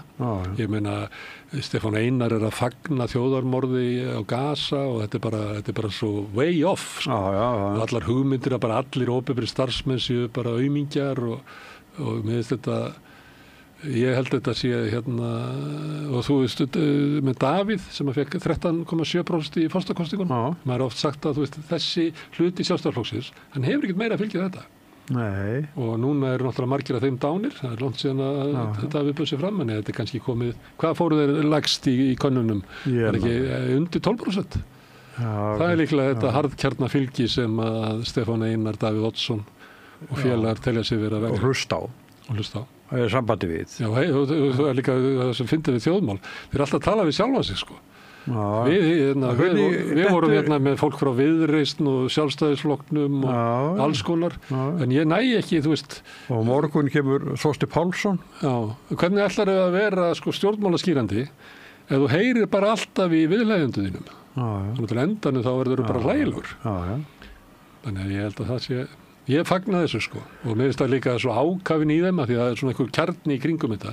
Líka svona yngri menn sem að einhvern veginn er að móti bara kvennahreyfingunni og móti þú veist svona leiðist bara nútíminn og vill bara hverfa aftur til 1950 eða eitthvað. Svo bara briljantinn í hárið og eitthvað slags, keyra á amerísku bílum. En hérna, mér finnst það svolítið hérna áhugavert hvað þessi svona umræðan í hægrinu þrengist ótrúlega ört eitthvað svona ótrúlega svona ekstrímis og Elon Musk er svona dæmið hann talar svona vegna þess að hann fær hérna klapp eitthvað staðar og allt í einu er hann bara að byrja að tala að Hitler hafi nú ekki verið svo slæmur og bjóti góða bíla. Og sala á Tesla hefur bara runið í Evrópu. Það er bara, þú vilja keyra á einhverju nærsildabíl? Nei, en blessa fólki sem á Teslur, það var ekki að taka pólitíska afstöðu þegar að keypti Tesluna sínar. Ég spurði eitt svona daginn sem að fyrsta skipti sem ég sá Teslu, hann hafði keypt hana sko.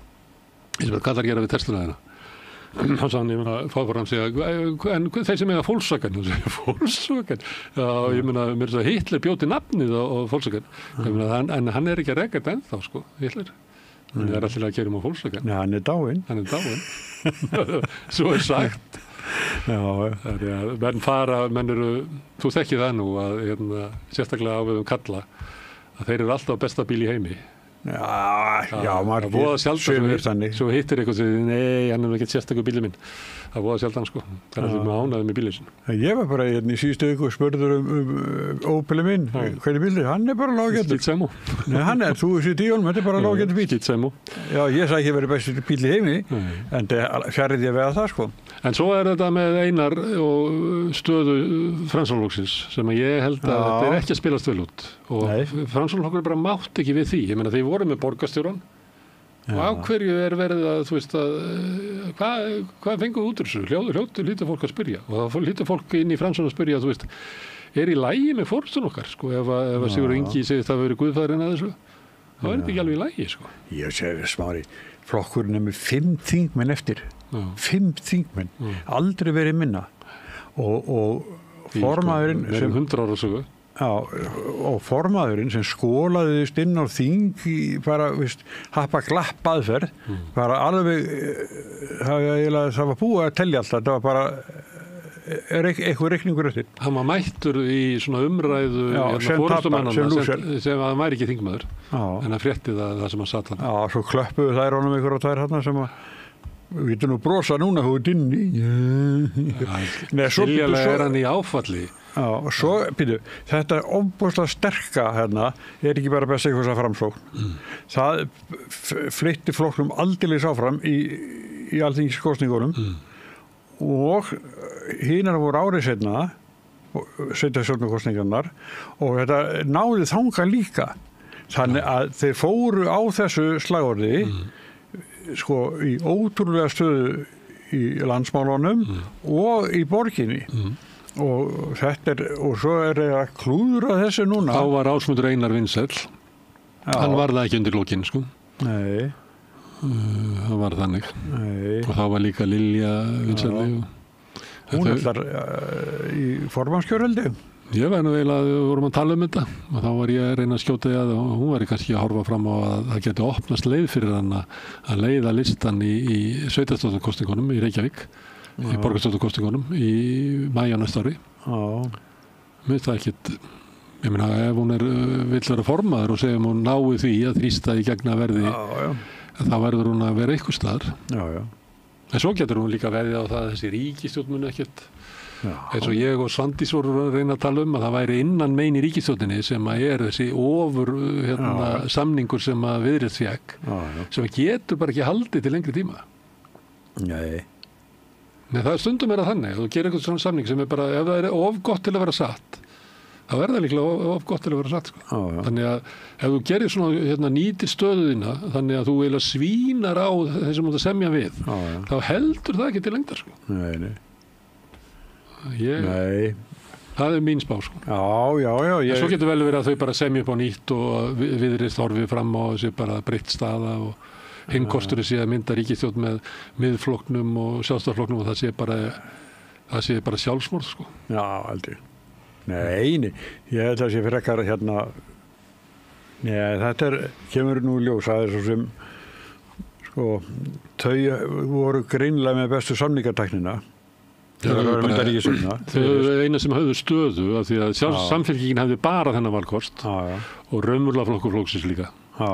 En Viðreisn gat samið til beggja handa eins og Framsókn hefur oft Framsókn á því að vera með forsætisráðherrann í bara einn daginn með Sjálfstæðisflokknum og daginn eftir með Vinstriflokkunum af því að það er alltaf svo góða samningsstöðu og það er náttúrulega, ég held að þessi draumi Viðreisnar og þú ætlar að hitta Þorstein Pálsson á morgun og ég veit ekki hvort að þið viljið ræða það en þetta vera í svona miðjunni er náttúrulega staða sem að færði sko Framsóknarflokknum sko völd langt umfram sko kjörfylgi og á mörguleiti mætti ætla sko Viðreisn sé að lendi í þessu sko.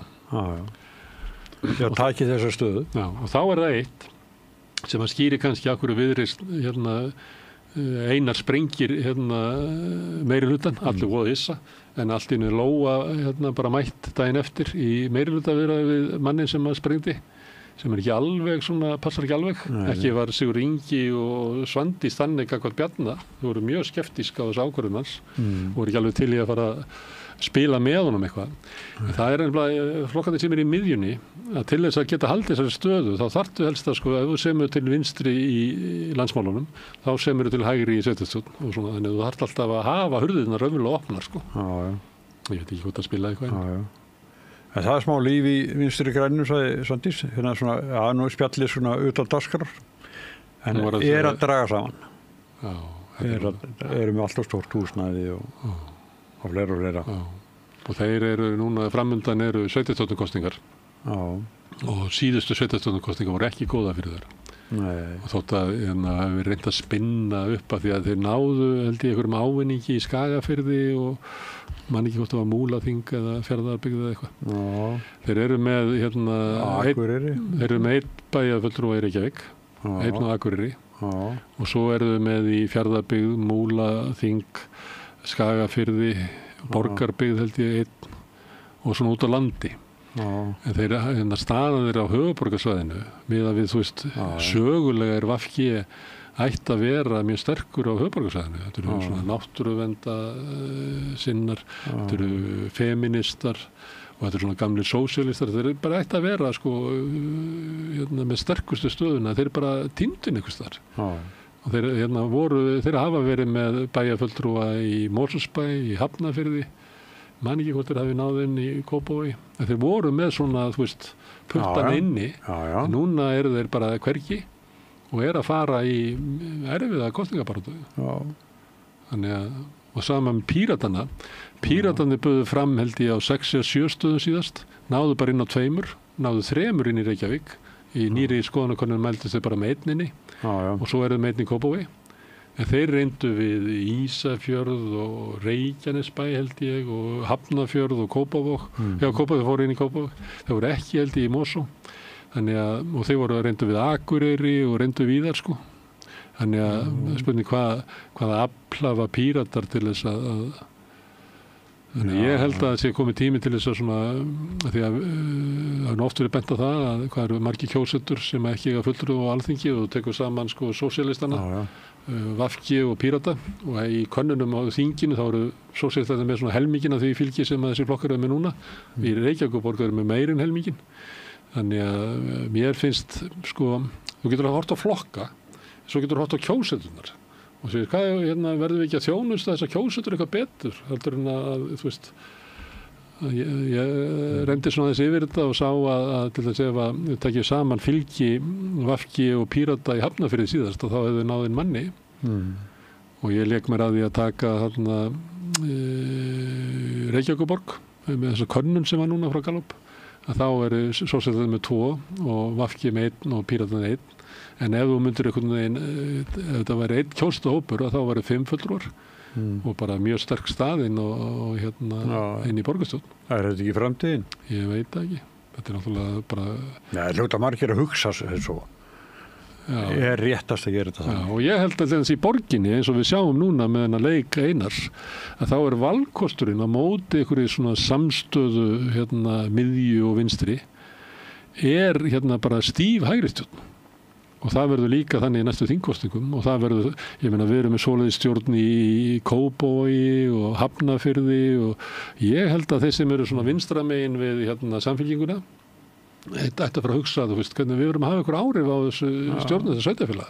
Því það er ekki þannig að séu 60% Kópavogsbúa bara á línu þessa ultra hægri bæjarstjóra bara langt í frá. Það er bara hellinga fólki sem vill bara uppbyggingu samfélagsins og þannig það var að skoða það og líka vegna þess að ég held að samfylkingin sé svona með stórvelda hugmyndir og eftir Reykjavíkurlistan þá voru búinir til sko alls konar listar út allt og það er svona leifar af þeim hér og þar. Ísafjarðarlistin, Garðabæjarlistin og fleiri. Ég held að séu sko næstu 10 svona listar. Ég held að það sé viljin í samfylkingin að draga þessu út úr þessu öllu. Og mæta núna í þessu svona miklu uppstreymi að nú er málið að vera bara með sterkan lista samfylkingarinnar í öllum þessum stöðum. Þannig þá Píratarnir og VG hafa oft verið með í þessu blandi. Þannig að nú þurfa þeir sem eru vinstramegin við samfylkinguna, hvað ætlum við að gera í sveitarstjórnunum þegar samfylkingin ætla bara að taka Garðabæjarlistan eins og þeir reynda að taka Reykjavíkurlistan. Og tókst það sem leiti að fór yfir í samfylkinguna þess vegna VG er svona veikt í borginni umfram það sem er í þingkosningum voruð áður. Þannig að mér finnst svona degla á þessu sviði stjórnmálana að við veitum bara fara að heyra það í fólki og spjalla þetta. Staðan eiginlega þannig að það þarf að gerast. Já. En í öllu þessu með Reykjavíkurlistan, hvað segir þetta Dag B. Eggertsson? Hann er búin að halda þessu gangandi og það er 18 dagar frá því hann fór yfir í þinghúsið. Það sló með Katrínu Jakobsdóttur. Það sló með Katrínu Jakobsdóttur. Þú veist að þegar Katrín hætti, hvað leiður langur tíma þegar stjórnin sprakk? Já. En Dagur malaði það með þetta. Já, þetta eru 18 dagar, sko, hann er búin að halda svo öllu góðu og... En hins vegar, segjum þetta væri, að því að við unum á ritstjórnum og svona, sko, þú ert góður ritstjóri, ef að ritstjórnin þín heldur áfram góðu flugi eftir að þú ert farin. Ef þetta er þannig að þetta er svo veikt haldið saman að þú ert bara einn að haldið svo öllu saman, hann er leið og þú ferð, þá verður þetta bara eitthvað rugl. Það er ekki góður ritstjóri. Og ég myndi segja að þú veist, ef þetta var þannig að hann væri bara hlaupandi með eitthvað undir alla leka og eitthvað svona, að þá var þetta ekki almennilega vel uppbyggt hjá honum. Þú getur sagt það sama með þjálfara, sko, hvað leiður langur tími þá frá því að Alex Ferguson hætti þá til að Manchester United lenti í kúk. Verið kúk, já.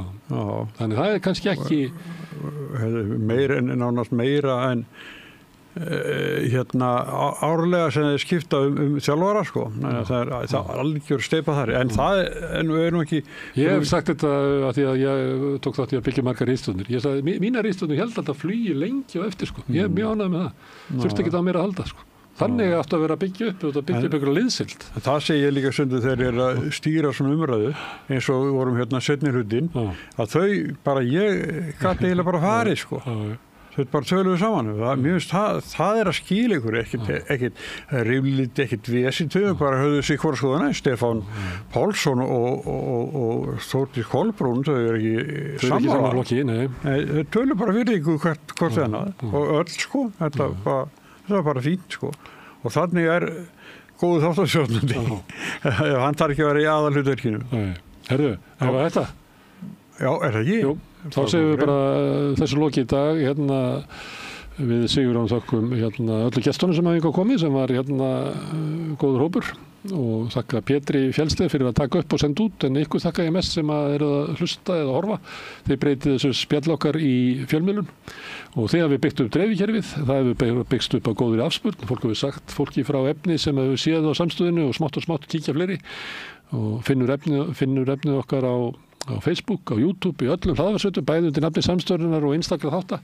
Við erum í útvarpinu 89,1 á FM á stór höfuðborgarsvæðinu, það næst svona sunnanvert Snæfellsnes og upp eftir Borgarfirði með svona smá skellum og upp á litlu kaffistofu út á Reykjanestá.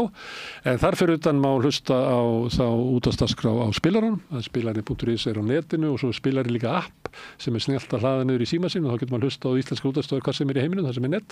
Við erum komin í sjónvarpið inn í stofu til þeirra sem er svo heppinn að skipta við fjarskiptafyrirtæki Símann. Þar er við númer 5 á fjarstýringunni. Einhverlega vegna þá hafa önnur fjarskiptafyrirtæki ekki sér haga því að bjóða sínum viðskiptavinum upp á efni frá Samstöðunni sem er skrítið. Þannig að hér er 24 tíma á sólarhring, 7 daga í vikuna, allan ásins hring samfélagsumræða í þessu þætti sinni Egils og Rauðaborðinu og öðrum þáttum Samstöðunnar. Kannski munu þessi fyrirtæki sjá að sér hvet þá sem er að skipta við þau, að hvetja þau til þess að bjóða upp á efni frá Samstöðunni. En allt sem að þið sjáu hér og heyrið er í boði áskrifenda, það er sá hluti áhorfenda sem hefur skráð sig fyrir áskrift, það kostar bara 2.500 krónur sem að mér er að þessi hlægilegt verð með það efni sem við búum til. Það kostar við næstu í 10 skall eða rúmlega 10 skall að vera áskrift á mókanum, pælið því. En þessi hluti áhorfenda sem að hafi gert áskrifandi, hann eiginlega heldur þessu gangandi og ég hveti þig til þess að skrá þig ef þú ert ekki löngu búin að ákveða að Samstöðin sé mikilvægt fyrirbrigði í íslensku samfélagi og veist að það verður ekki til nema að margir leggja eitthvað til. Þá getur þú farið inn á samstöðun.is, það er hnappur sem ástandur áskrift, þar getur þú skráð fyrir þessum 2.500 krónum, þú mátt borga meira þú vilt og því sem er kjósið getur látið áskrift að renna þessi félagsgjöldin í Alþýðufélagið og það er mitt Alþýðufélagið sem á og rekur Samstöðuna. Þetta er almanna miðill, alþýðu miðill. En þetta er orðið gott í bili, við verðum hérna næst annað kvöld. Rauðaborðið byrjar klukkan 8. Framundan er smá bútur af helginni og njótið þess.